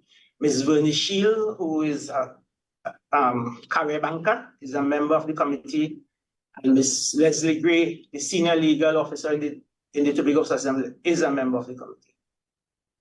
The committee has been meeting for the last 7 to 8 months. Okay, and we have anybody who is specifically youth on the committee? As a youth representative, maybe from the Tobago Youth Council, or from the Division of Youth Affairs or anything like that? Well, not at this point in time, but the committee can, in fact, as we roll closer to the implementation of the institution, we can call other members to take a multi-sectoral perspective and concerns going forward. Okay. And would the committee engage in any public consultation in terms of how this bank or this facility will roll out, to engage it whether to be public in the discussions?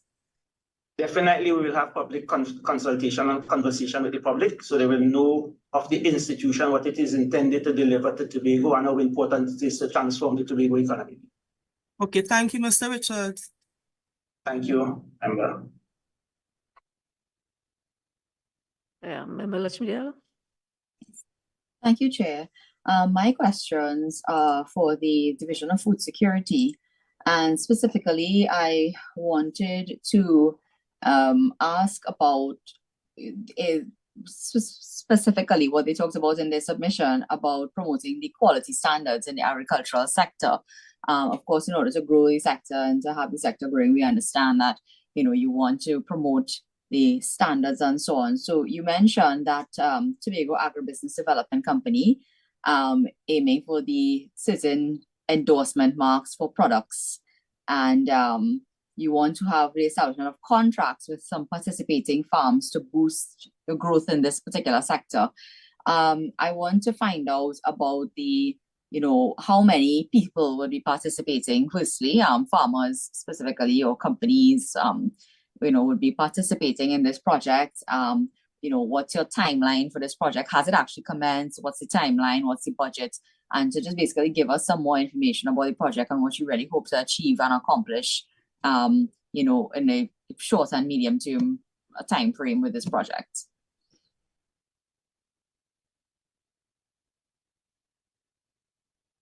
Thank you for the question. And through your chair, I will ask the chairman of the Tobago Agribusiness Development Company, TACO, to respond to the question.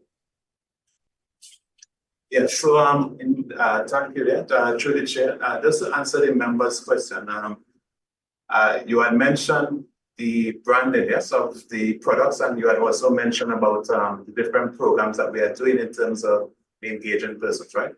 Right, so just to be clear, what is happening in understanding the branding is basically creating a Tobago brand, saying that basically it's what is produced in Tobago. If I can just give you a brief example of what we would have done on one of our projects, is that we definitely would have had something called a poultry project, which was a pilot project, which was geared towards providing a very cheap form of protein to the persons on the island. What this product would have done is identify a gap as relates to poultry and chicken on the island. We would have entered into some contract farming, basically letting persons have a guarantee from our end and from their end in terms of providing the world right now because it's going towards contract farming in the poultry sector. The company TACO, which is the Tobago Agribusiness Development Company, would have purchased so far over about a 9-month period, about 60,700 birds that was processed. This was able to have contracts with these poultry farmers in terms of providing training as relates to from the slaughter operation to the preparation of their pen preparation and what is needed to ensure that their goods are carried out. What this program would— Sorry, before you move on, just because I don't want to lose my train of thought, but as you're on that point, when you say that, that's about 60,000, right? Chickens, about what percentage of the consumption, were you able to meet through the project? Because we want to measure it into, 60,000 sounds like it could be a lot or it could be a little depending on, the amount. So what kind of impacts would the project have had based on the output? Right, so just to give you some background information through the chair, Tobago consumes about 260,000 birds every month, which includes both local and foreign chicken. So the aim of this really is that before this project was started, Tobago, in terms of its farmers, would have contributed about less than 10% of that consumption. So with this project, we were able to get the chicken at a very good rate in terms of where no one else can get it at that rate on the island through the different collaborations with Arawak and Master Mix, and these are very good persons in Trinidad in terms of assisting us. By providing that to our farmer so that he doesn't have that initial fee to pay. So through the contract farming, we are providing the inputs and controlling the output as well, because we are the ones doing the sorting as well. So just to give some figures as well. If someone is doing like 1,000 birds, right? That person would have to have an initial capital of $15,000 to purchase these chicken. A further 21,000 to 25,000 in terms of feed for that 6 weeks period.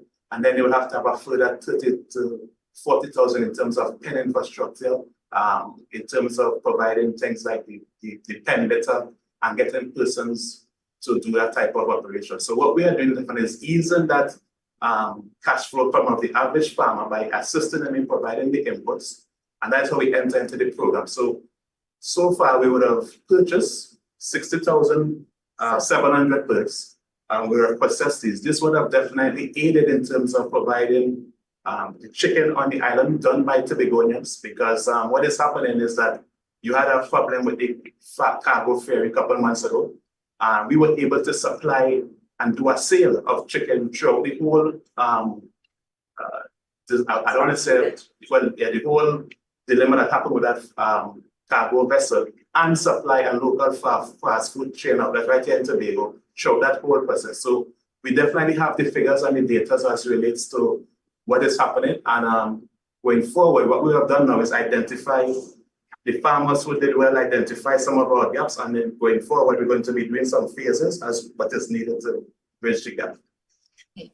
So coming back to the issue now of the standards, and you mentioned, different standards. You have hazard analysis, critical control, you have good agricultural practices certification.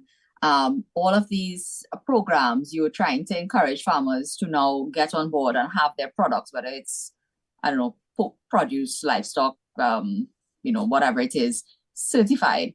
How many people, or how much of the goods and livestock and so on are you producing currently participating in programs, or how many of them are actually meeting standards? What type of certification is available now, and where do you hope to get in terms of the certification and the impact you hope to achieve by engaging on this certification exercise? Right, so through the chair, just to bring some background again, separate to this program before it started, you had a lot of persons doing backyard slaughter, that type of operation.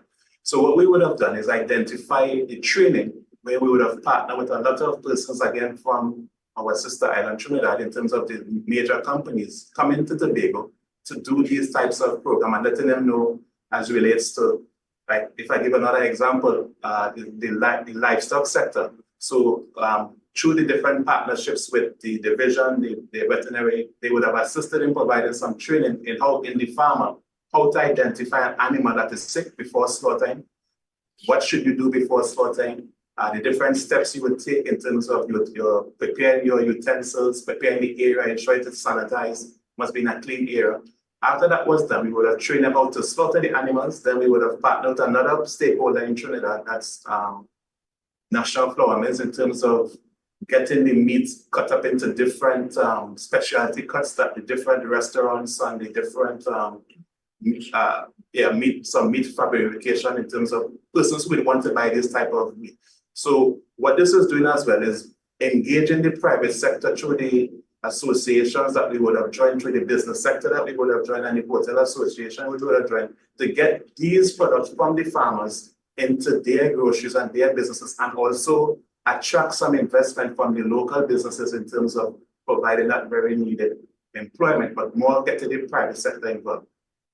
And if I could just add to what the chairman of TADCO would have indicated, Mr. Ricardo Alfred, through the division extensively, we are engaged in a number of training programs geared to training our farmers and agro-processors and our fisher folks to come up to the industry standards in terms of GAP, good manufacturing practices, or GMPs, or HACCP, as you indicated, it has critical control points. And also, especially when we look towards pushing to exports, not just to the North American countries, but also to England, because we have some direct flights going there that we could use the cargo space, that they also come up to the ISS standards. So we would have indicated in our submission a number of training programs that will support to bring our stakeholders up to these industry standards. So with notwithstanding a specific project that TADCO is undertaking in terms of that initiative, the division is also involved in training and bringing our stakeholders up to the industry standards in which they operate. And the branding that TADCO indicated about in terms of the branding seal, once you have achieved those standards, we want to have specific producers in Tobago, whether you're a primary producer as a farmer or as an agro-processor, to have this brand or seal that could be placed on your product that will indicate to the marketplace that, hey, these persons or this institution or this business would have undergone this training and would have come up to the standards that are required to operate in the marketplace in the industry. Thank you. So, so I definitely understand those benefits, and particularly with wanting to enter export markets and, you know, utilize cargo space and so on. So have you all gotten a lot of interest from participants in your, whether it is the, you know, livestock, fisher folk, agro-processing? Have you gotten a lot of interest from persons in participating in this program to you know, adopt the standards, to do what they need to do to, you know, get up to the standards? And you know, what do the numbers look like, and what are your projections, and how many do you hope to get in? You know how many people are participating in the different areas, so you know, what's your targets? Thank you for the question, and through your chair, I will, in terms of answering the questions, one of the major things that we see as a challenge within the sector, sometimes it's the uptake of sometimes the training and so from our stakeholders. We would have quite a bit of subscriptions to certain specific training programs, and then because sometimes because of the requirements that are required for the industry for you to come up to standards, sometimes it's a bit prohibitive sometimes for some of the stakeholders to reach. So it's always a work in progress. So sometimes we depending on the nature of the industry, the market intelligence that we gather there, and the focus on the initiatives of the division and our special purposes companies, we focus on specific areas of training at a specific period of time to allow for that compliance. That's what I was looking for, to industry standards. In terms of the factual figures, in terms of the actual amount of participants and those who have achieved certification, and so we have to submit those figures a little later down to the committee because we don't have them currently at hand. Okay, sure. That would be very helpful. Thank you very much. Thank you, Chair. I'll give way. Okay, so I want to ask a question about what percentage of the content of this school feeding program in Tobago is produced in Tobago. And I ask that question in the context of the economic linkages that are being created between sectors and the market. And the school feeding program, as we know, is and for all farmers, perhaps the most critical component of their work is guaranteed markets. School feeding program is a guaranteed market for produce. I imagine that the THA itself is a guaranteed market. So the other question I have is there a policy that the THA is operating on that links the work and the measures and strategies for the development of the agricultural sector to the demand in the school feeding program, and within the purview of the THA itself, its own demand for agricultural produce, whether it's for meals, whether it's for prisoners, patients in hospitals, and so on? Are you creating those linkages and mapping a strategic approach that connects them, connects production to supply to demand? I think the food security or the finance can take that question. So, Madam Chair, from the Division of Food Security, it's a long division of Food Security, Natural Resources and the Environment and Sustainable Development. I will ask the chairman of TADCO to respond to the question because they have specific initiatives, especially with the school feeding program, that they could highlight to indicate the inroads we are making in terms of this supplying school feeding program. So I hand over to Mr. Ricardo. Yeah, but I am not asking about initiatives. I'm asking about quantifying where you are now in terms of what is the local content. I mean, when I say local, I mean Tobago, in the school feeding program. How much of it is brought in from outside the island? And the school feeding program and also the THA, because the THA is also paying the bills for food to a number of other entities. And do you have something that connects those to establish where you know and how you intend to get closer to a particular target? Your target could be anything. You could have it, you could say we want to move from 25% to 30 in 1 year or 2 years, or it could be 50. I'm asking if that, because what I'm hearing here, quite frankly, is a lot of initiatives and strategies and plans, but I am not getting a sense of it being anchored in objectives. I'm also not getting a sense of the strategies being grounded in data and the monitoring and evaluation that shows when you need to, whether the strategies are working and when you need to alter that in order to arrive at where you want to arrive successfully.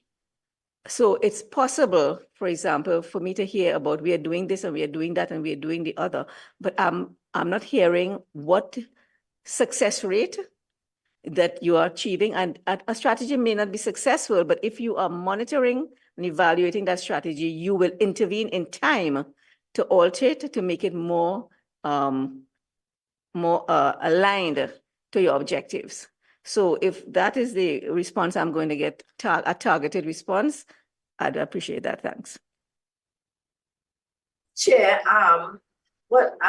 in response to the question, I want to get very specific to what engagement we have. So for this school feeding program, we would have, we could say roughly about 80% of the inputs come through the local farmers and producers in Tobago. So that's one specific. Okay, so can I just stop you there? Can you say 80% when you just gave figures for chicken, for example, of what was the figure? 20%? So is it that the majority of the chicken being produced is going to the school feeding program? And I would like, so that data would come from what study? Based on, hold on a second, let me just.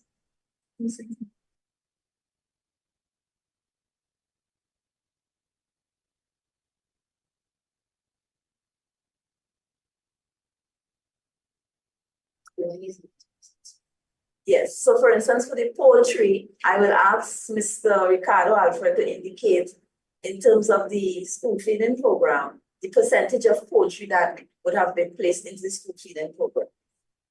Thank you. Right, good. So, so what is happening is that because of the interjection of what we would have done so far with the poultry project and getting the poultry farmers ready in terms of providing a strategic direction of what you mentioned, because TADCO's strategic direction in terms of the poultry is a 3-year plan. Right now, we are at the phase now where we would have moved from the less than 10% to about 15% with the introduction of the poultry pilot project. In terms of the school feeding program, we are now having the conversation with all the school feeding providers in terms of providing discounts and stuff for them as relates to different products, because we are trying to get the local products into the school feeding program. Things like Done Right here in Tobago. So Capital of Paradise is a vessel that is owned by the Tobago House of Assembly that is run by the same company, TADCO. So what we would have done is have the bycatch, which is anything other than our local, other than our target species, which is the yellowfin tuna, which we get a lot of foreign exchange from.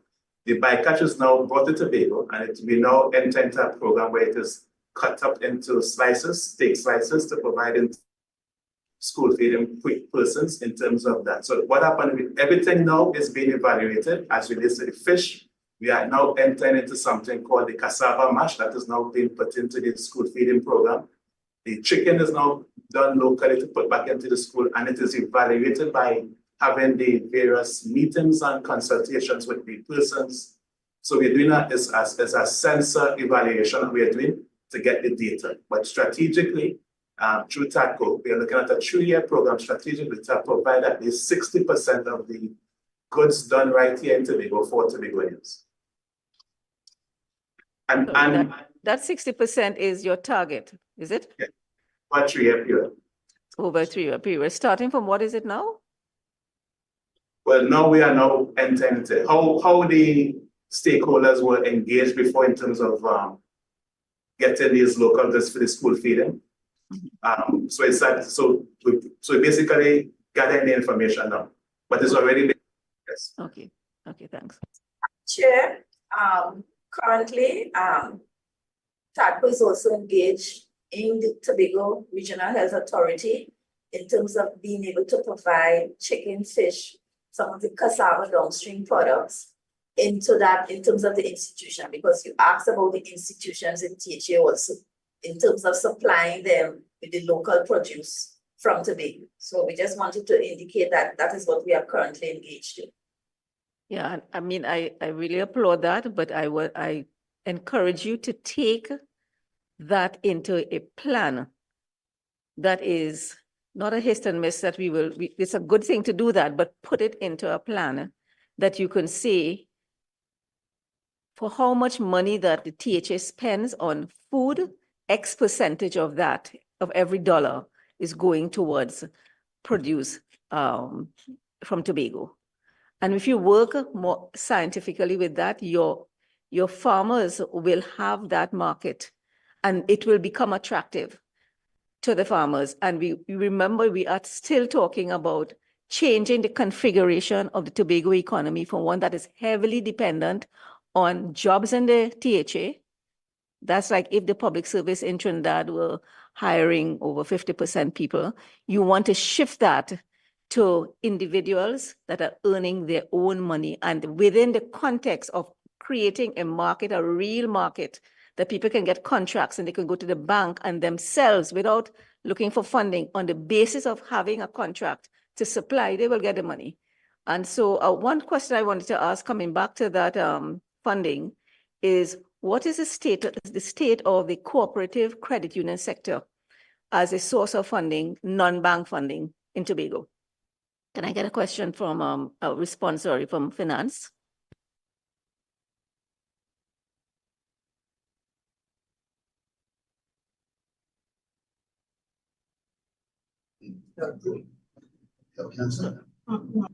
Madam Chair, we have the Cooperative Development Unit at the Division of Finance, chaired by Ms. Oslin Corbin, and we have a healthy and vibrant collaboration with the unit and the cooperative sectors throughout the Tobago communities. Yeah, I'm glad to hear that because it's a common issue in the country, commercial banks and their own way of conducting business. And to the extent that people's organizations, financial organizations can be activated and supported as a source of funding, it should be encouraged, in my view. Thank you, Chair. This is a follow-up question to Division of Food Security, primarily TADCO, and then I have a couple of other main questions.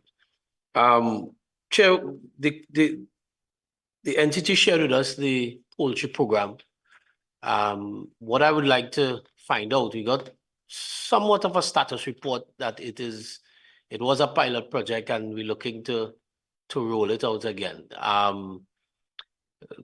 What I want to get is a timeline for that. Also, what was the yield? Mr. Alfred spoke to 60,000 birds, I think it was. That was in the initial project. What was the yield from that in terms of your death? So if you put out 60,000 birds, if the THA would have financed 60,000 birds, what was your return on that in terms of birds that made it to full production and came into the system? And were all farmers paid for their birds? And where are we with regards to the training of those farmers that you're seeking to re-engage? Because what the information I got is that some farmers would have received birds, received no training, received no site visit. Some in terms of infrastructure, the infrastructure may not have been up to mark in terms of the rearing of the birds. So where are we with regards to training for the farmers that you're seeking to re-engage? And how did you choose, or how do you plan to choose the farmers that you would re-engage? And then I'll have some additional questions after that.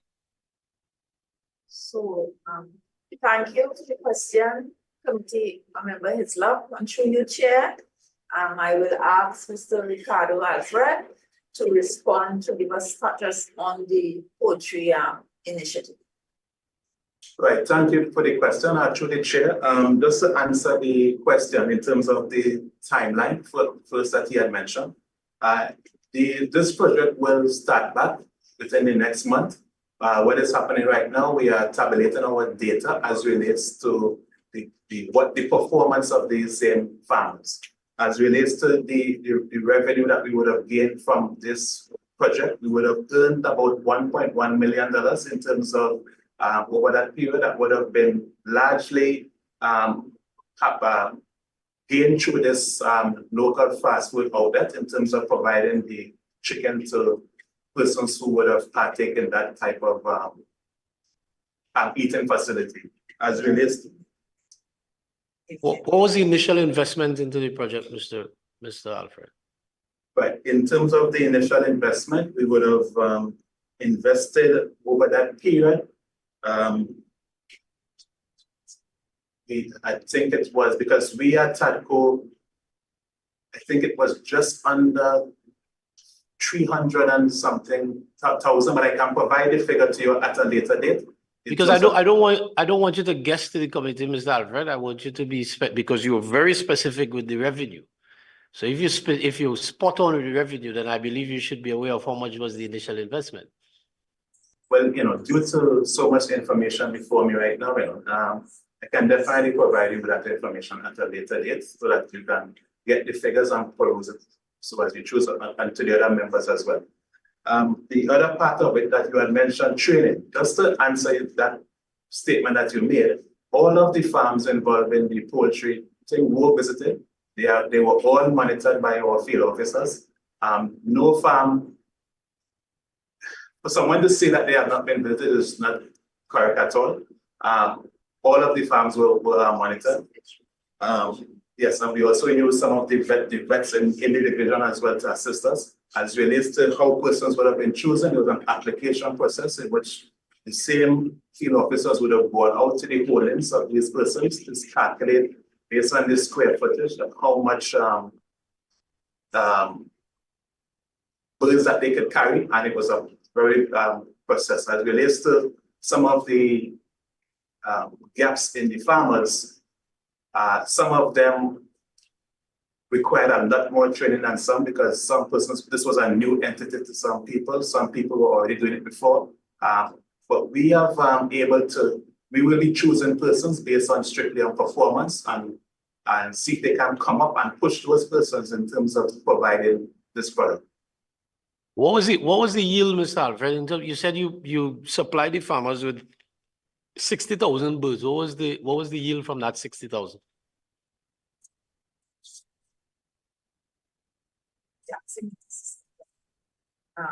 When I say yield, you're speaking about revenue. So, okay, so no. So in other words, if I supply you with 60,000 birds, how many birds did we get back to put into the market for consumption? Oh, right. So the mortality you're speaking of, right? Yeah. Mortality over that period was about 7 to 9%. Quantify that for me in numbers. I would have to provide that for you at a later date. We could just. We work out the maths, no? No. All right. So we're dealing with TADCO. And the question I have to ask is, what is the core mandate for TADCO? And are you developing the sector, or are you competing in the sector?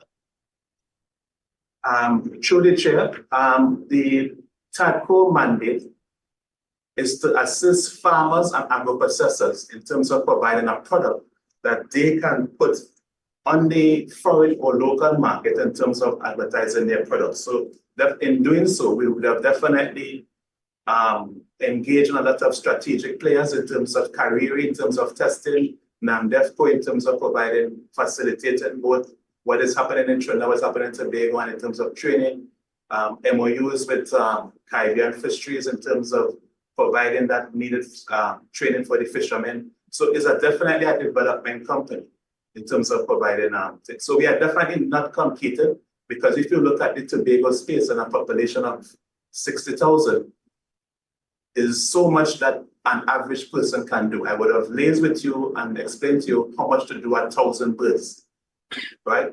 That one person to do 1,000 birds on a 6-week basis, his cash flow being a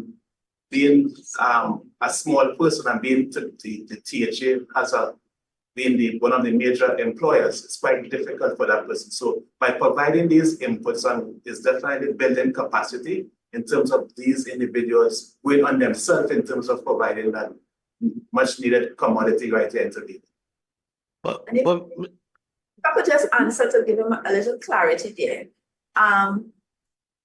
What the initiatives that we are pushing through TADCO is that we really want to create an enabling environment for all stakeholders. In the past, the THA actually got heavily involved in actual production and would have considered to be competing with the private sector. What we want to do and how our initiatives are focused now is to enable our stakeholders. And in enabling our stakeholders, I mean, we're going back to the poultry project because there's a lot of questions in there. Inputs would have been provided in strategic areas where we know the capital might have been available to the average poultry farmer. So that therefore the chicks were bought, feed was provided, quality management was provided through the division, through the veterinary unit, and therefore the farmer's responsibility there was just the husbandry of rearing the birds, and then bringing them to market. We did fairly well in terms of maintaining our mortality rate within normal industry standards. So what the focus now with the initiatives of the division is trying to enable the private sector. We don't want to be competing with them, so there will not be any direct production coming out of, say, TADCO. We have a lot of work being done in the Department of Agriculture in terms of upgrading our infrastructure to provide proper planting material to our general farmers, and also to provide starter stock in terms of livestock to our farmers. So we are moving away from that old model and going into the new model of enabling it. So we try to back that up with training. We try to back them up by bringing them up with the quality standards in terms of the industry, so that we create that enabling environment for farmers, our stakeholders and officials. Thank you. Thank you. Is there, through the chair, do you currently have a strategic plan, and do you operate by the strategic plan?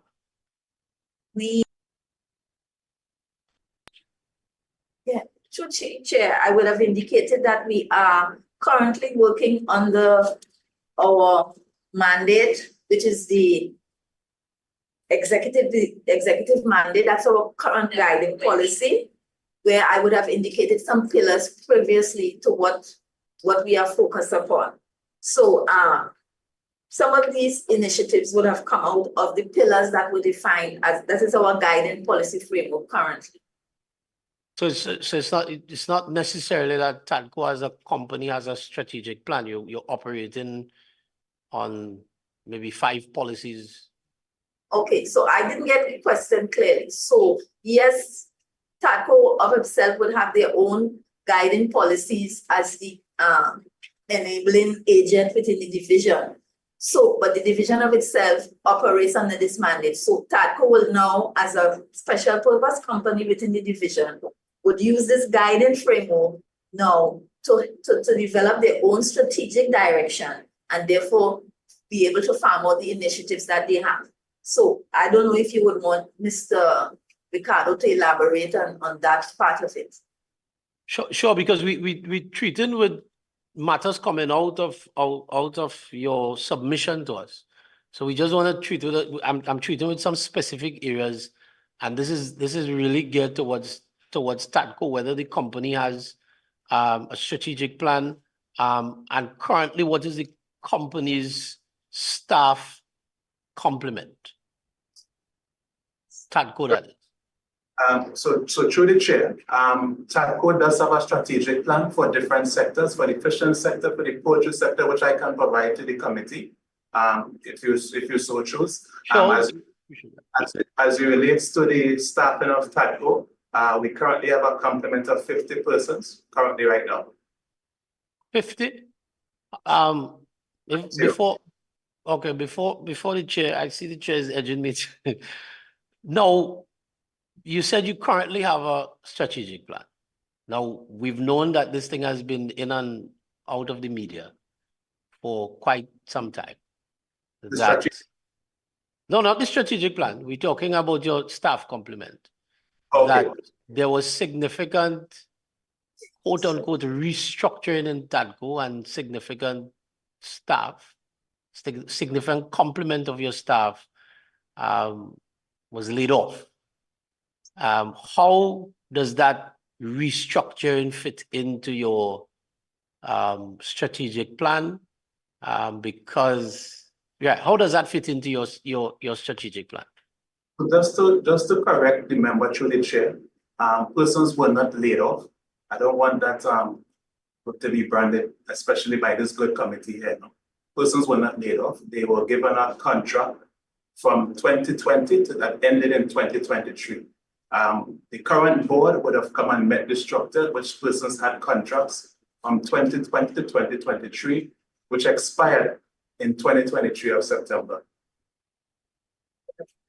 What we would have done is gone through a process in which an HR audit was done, which would have found some gaps in terms of persons and their qualifications, which did not match what we would have met, the job descriptions that we would have met. We would have had a lot of issues there. And then, so what we would have done is embark on persons bringing in qualifications that match what they said that they have based on the company job descriptions that this current administration did not change. We are just maintaining what was there.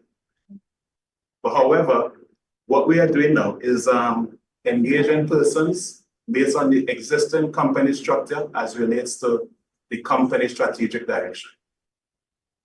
How many of the persons whose contracts ended have reapplied and you have re-engaged?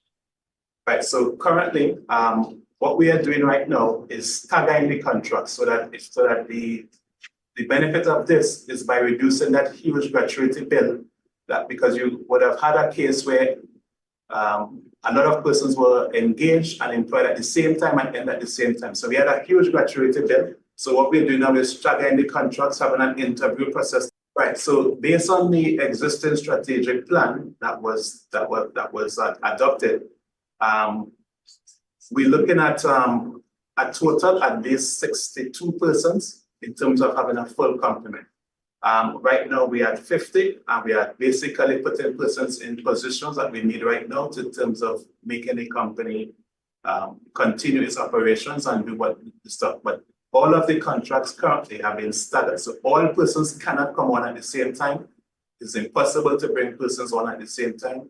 So we have them on a scheduled employment, and then do the interview process, and then bring them on as related. Because we having because strategically, you're supposed to have contracts, not everybody starting and finishing at the same time.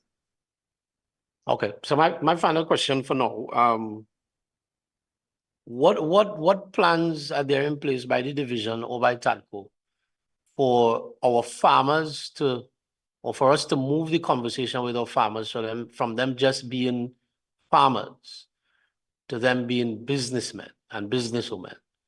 Because we're talking about value chain and adding value to products. Where are we with that in terms of moving that conversation from our farmers just seeing themselves as going to a plot of land or to see about some animals and they're good with that? How do we change the conversation from that for our farmers to see real value? And we're talking here about the end value for the product and for the items that they are responsible for. Thank you for the question, Member Hislop, and through you, Chair. just to give a bit of context, the division has always tried to promote the idea to our stakeholders that they are businessmen, businesswomen, as respect to whether you are a farmer or fisher folk or an agro-processors. As indicated by some of the surveys that we would have done previously, we still have a culture of part-time farming within this sector. And we do not really have a big body of full-time farmers. So that through none of the training programs that we have, through some of the specific initiatives that we have, we want to move that culture shift. You spoke of that previously, committee heads up member, that we have to move that culture shift away from people viewing agriculture as a support, income earner to the household. We also trying through some other initiatives to also encourage through the home gardening initiatives to also encourage a lot of women to get back into agriculture, because some studies was done some years ago. I can't refer to the specific studies, but in conversation that the strength of the agricultural sector in Tobago was hinged on the fact that we had quite a number of women who were involved in the agricultural sector.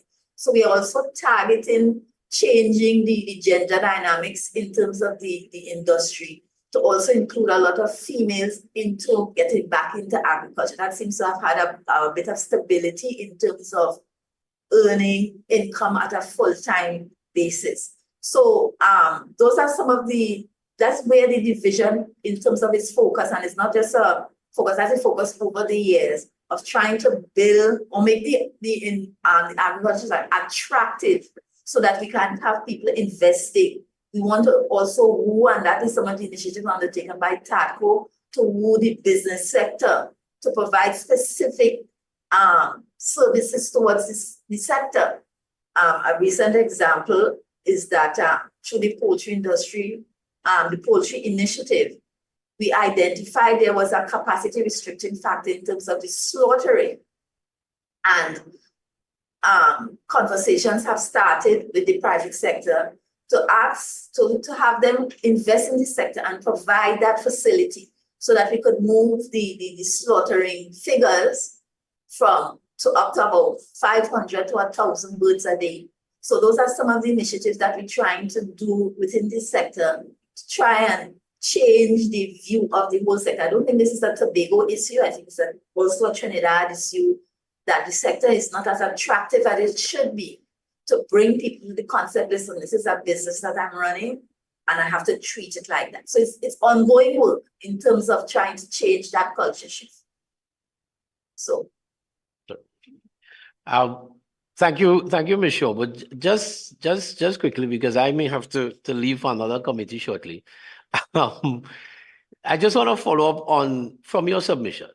We're talking about TADCO is engaged in discussions with a private entity to develop a joint venture arrangement for knowledge transfer. And we're treating here with also your alternative flower factory. Now, this was something that was touted very heavily on change of administration. So we want to get a status on that, on your the flower factory. What is the status of the equipment that was already in place at your location for use at a processing facility that was basically constructed and waiting completion? And who is the private entity that TADCO is seeking or is having discussions with as it relates to knowledge transfer in terms of the alternative flower factory? But before you answer that, very quickly, Mr. Alfred, when were the 50 persons engaged? The 50 people that you have on staff now, when were they engaged? And why was there a need for a HR audit for TADCO? All right. Thank you again for the question, Member Hislop. And through you, Chair, I will hand over to our chairman of TADCO, as he's taking some copious notes, so I guess he's getting his thoughts together. So I'll hand you over to Mr. Ricardo Alfred to answer the question.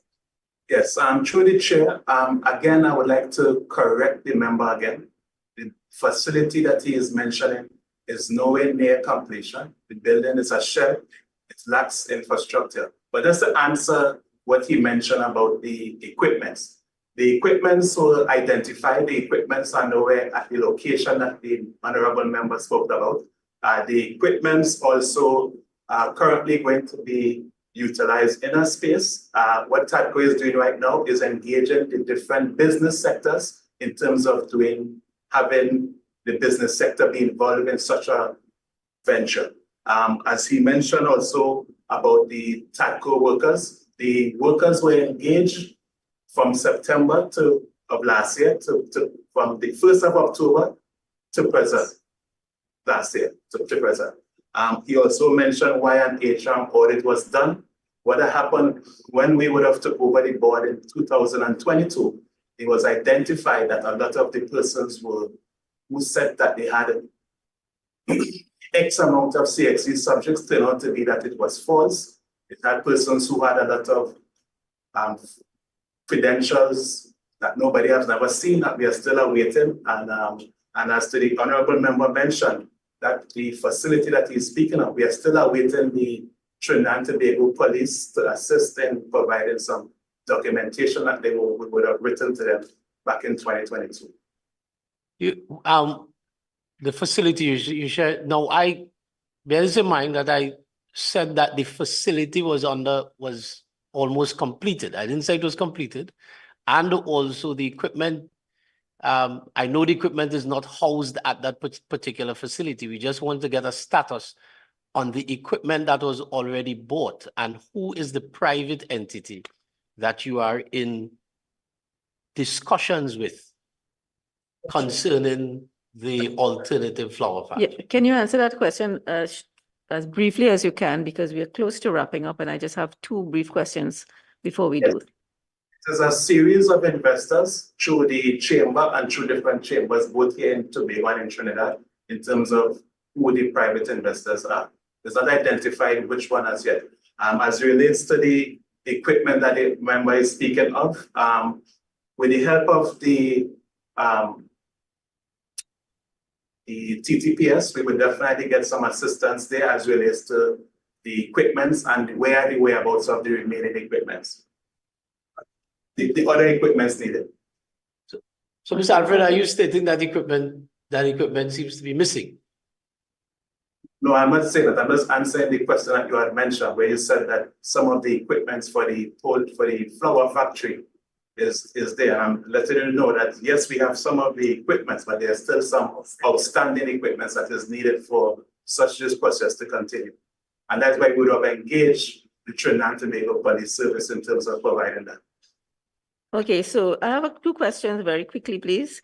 One is regarding the 500-room five-star hotel, where there's a reference to the developers awaiting the necessary building and environmental approvals. Is that for a certificate of environmental compliance? I'm assuming there would be preceding that an environmental impact assessment. And my other question is in reference to the comment that the statement that you're doing seminars to inform farmers and other interested persons about the effects of climate change and valuable mitigation methods. I want to know what is the impact that is visible in Tobago of climate change? Do you have clear evidence that is affecting any particular, or is this a general, whether it's food crops or anything else that you want to mention? Thank you, Chair, for the question. We'll respond. I will have Mr. Hansler Richards respond to your first question. Thank you, Madam Chair. As the response to the question indicates, it's a private development and the developers are in the process of applying for all the statutory approval for the execution of this project, including the environmental certificates clearance. Okay, so this one requires a certificate of environmental compliance, right? Yes. Clearance. Okay. Yes. Because whether it's private or not, this is a matter of interest to Tobago. I'm trying to dissuade people of the notion that because something is a private company, you could just say it's private and they're doing their own thing. This is an important aspect. It is a huge hotel, and you would want to. So I'm happy to hear, as you're saying, that it requires that level of clearance from the EMA. Right. And there's also an addendum there that the administration will give full THA support once the environmental protocols are adhered to. Well, And the just report of submitted the environmental impact assessment, is that likely to be made public? Well, we think we'll have public consultation and sharing, but it is a public interest to the people of Tobago and the people of Trinidad and Tobago. Okay, thank you. And the other question about climate change?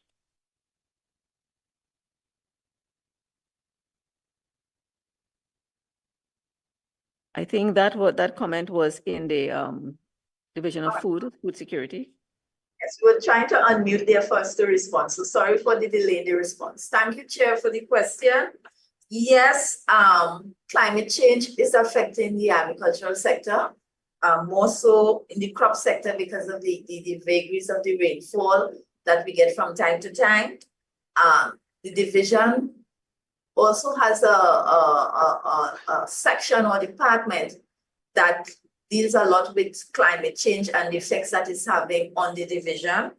And as the unit builds out, the department builds out, there'll be quite a number of initiatives that are geared towards dealing with climate change.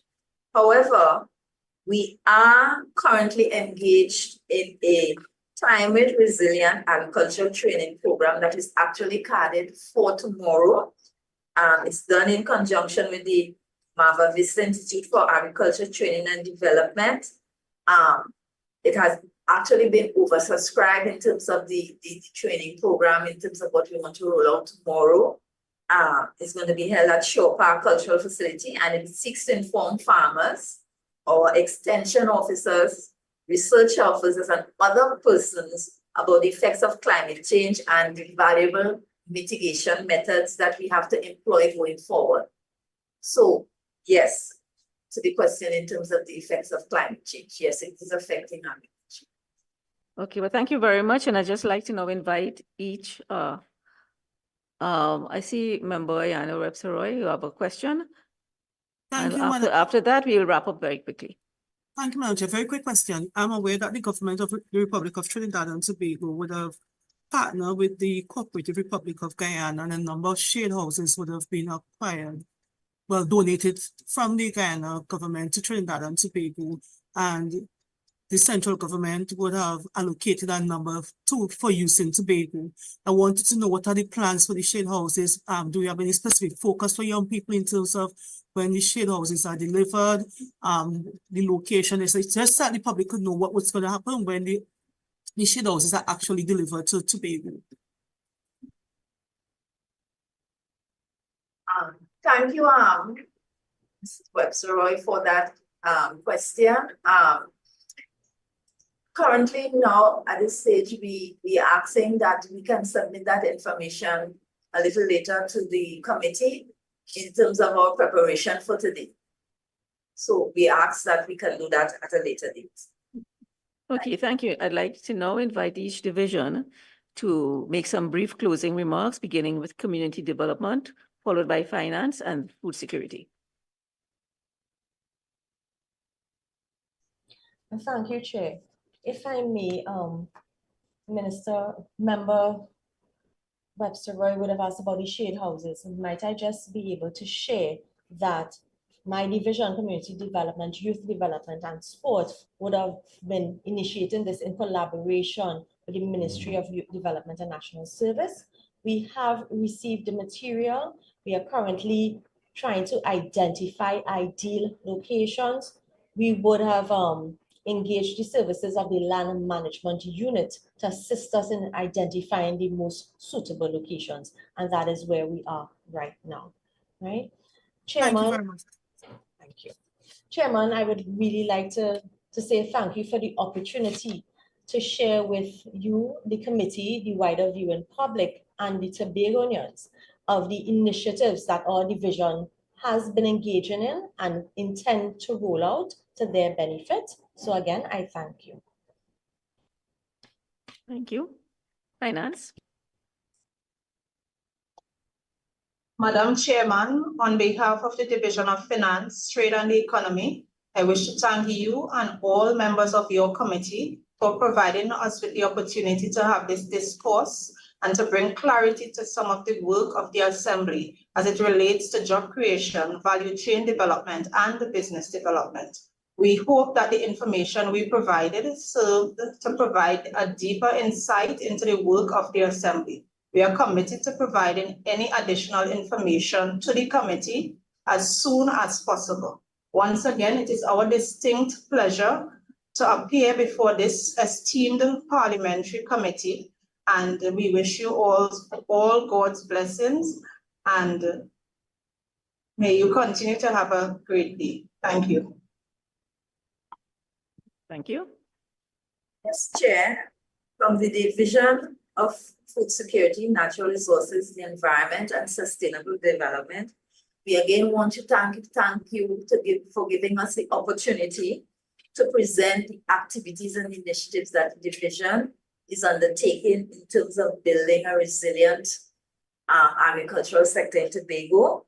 We hope that our responses provided a clearer picture of our interventions that we have in the sector as we try to build this resilient agricultural sector in Tobago, and that it redounds to the benefit of Tobagonians. And even as we build the sector, how it redounds to the benefit of Trinidad and Trinidadians.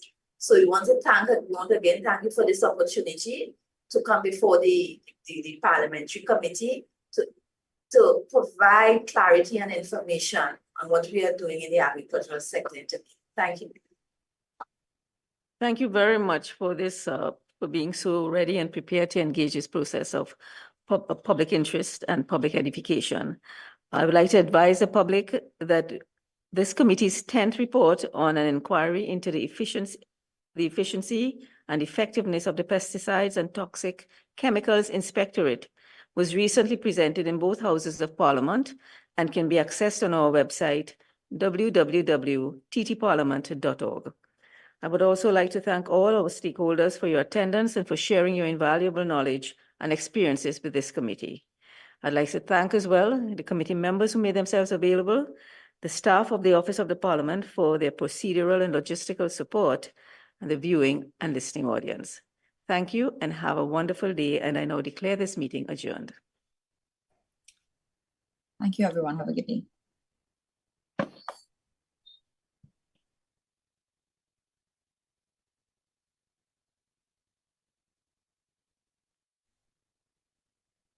We are staying on, right? What is it? That's it. I wonder if the committee members will stay on. I think that's it.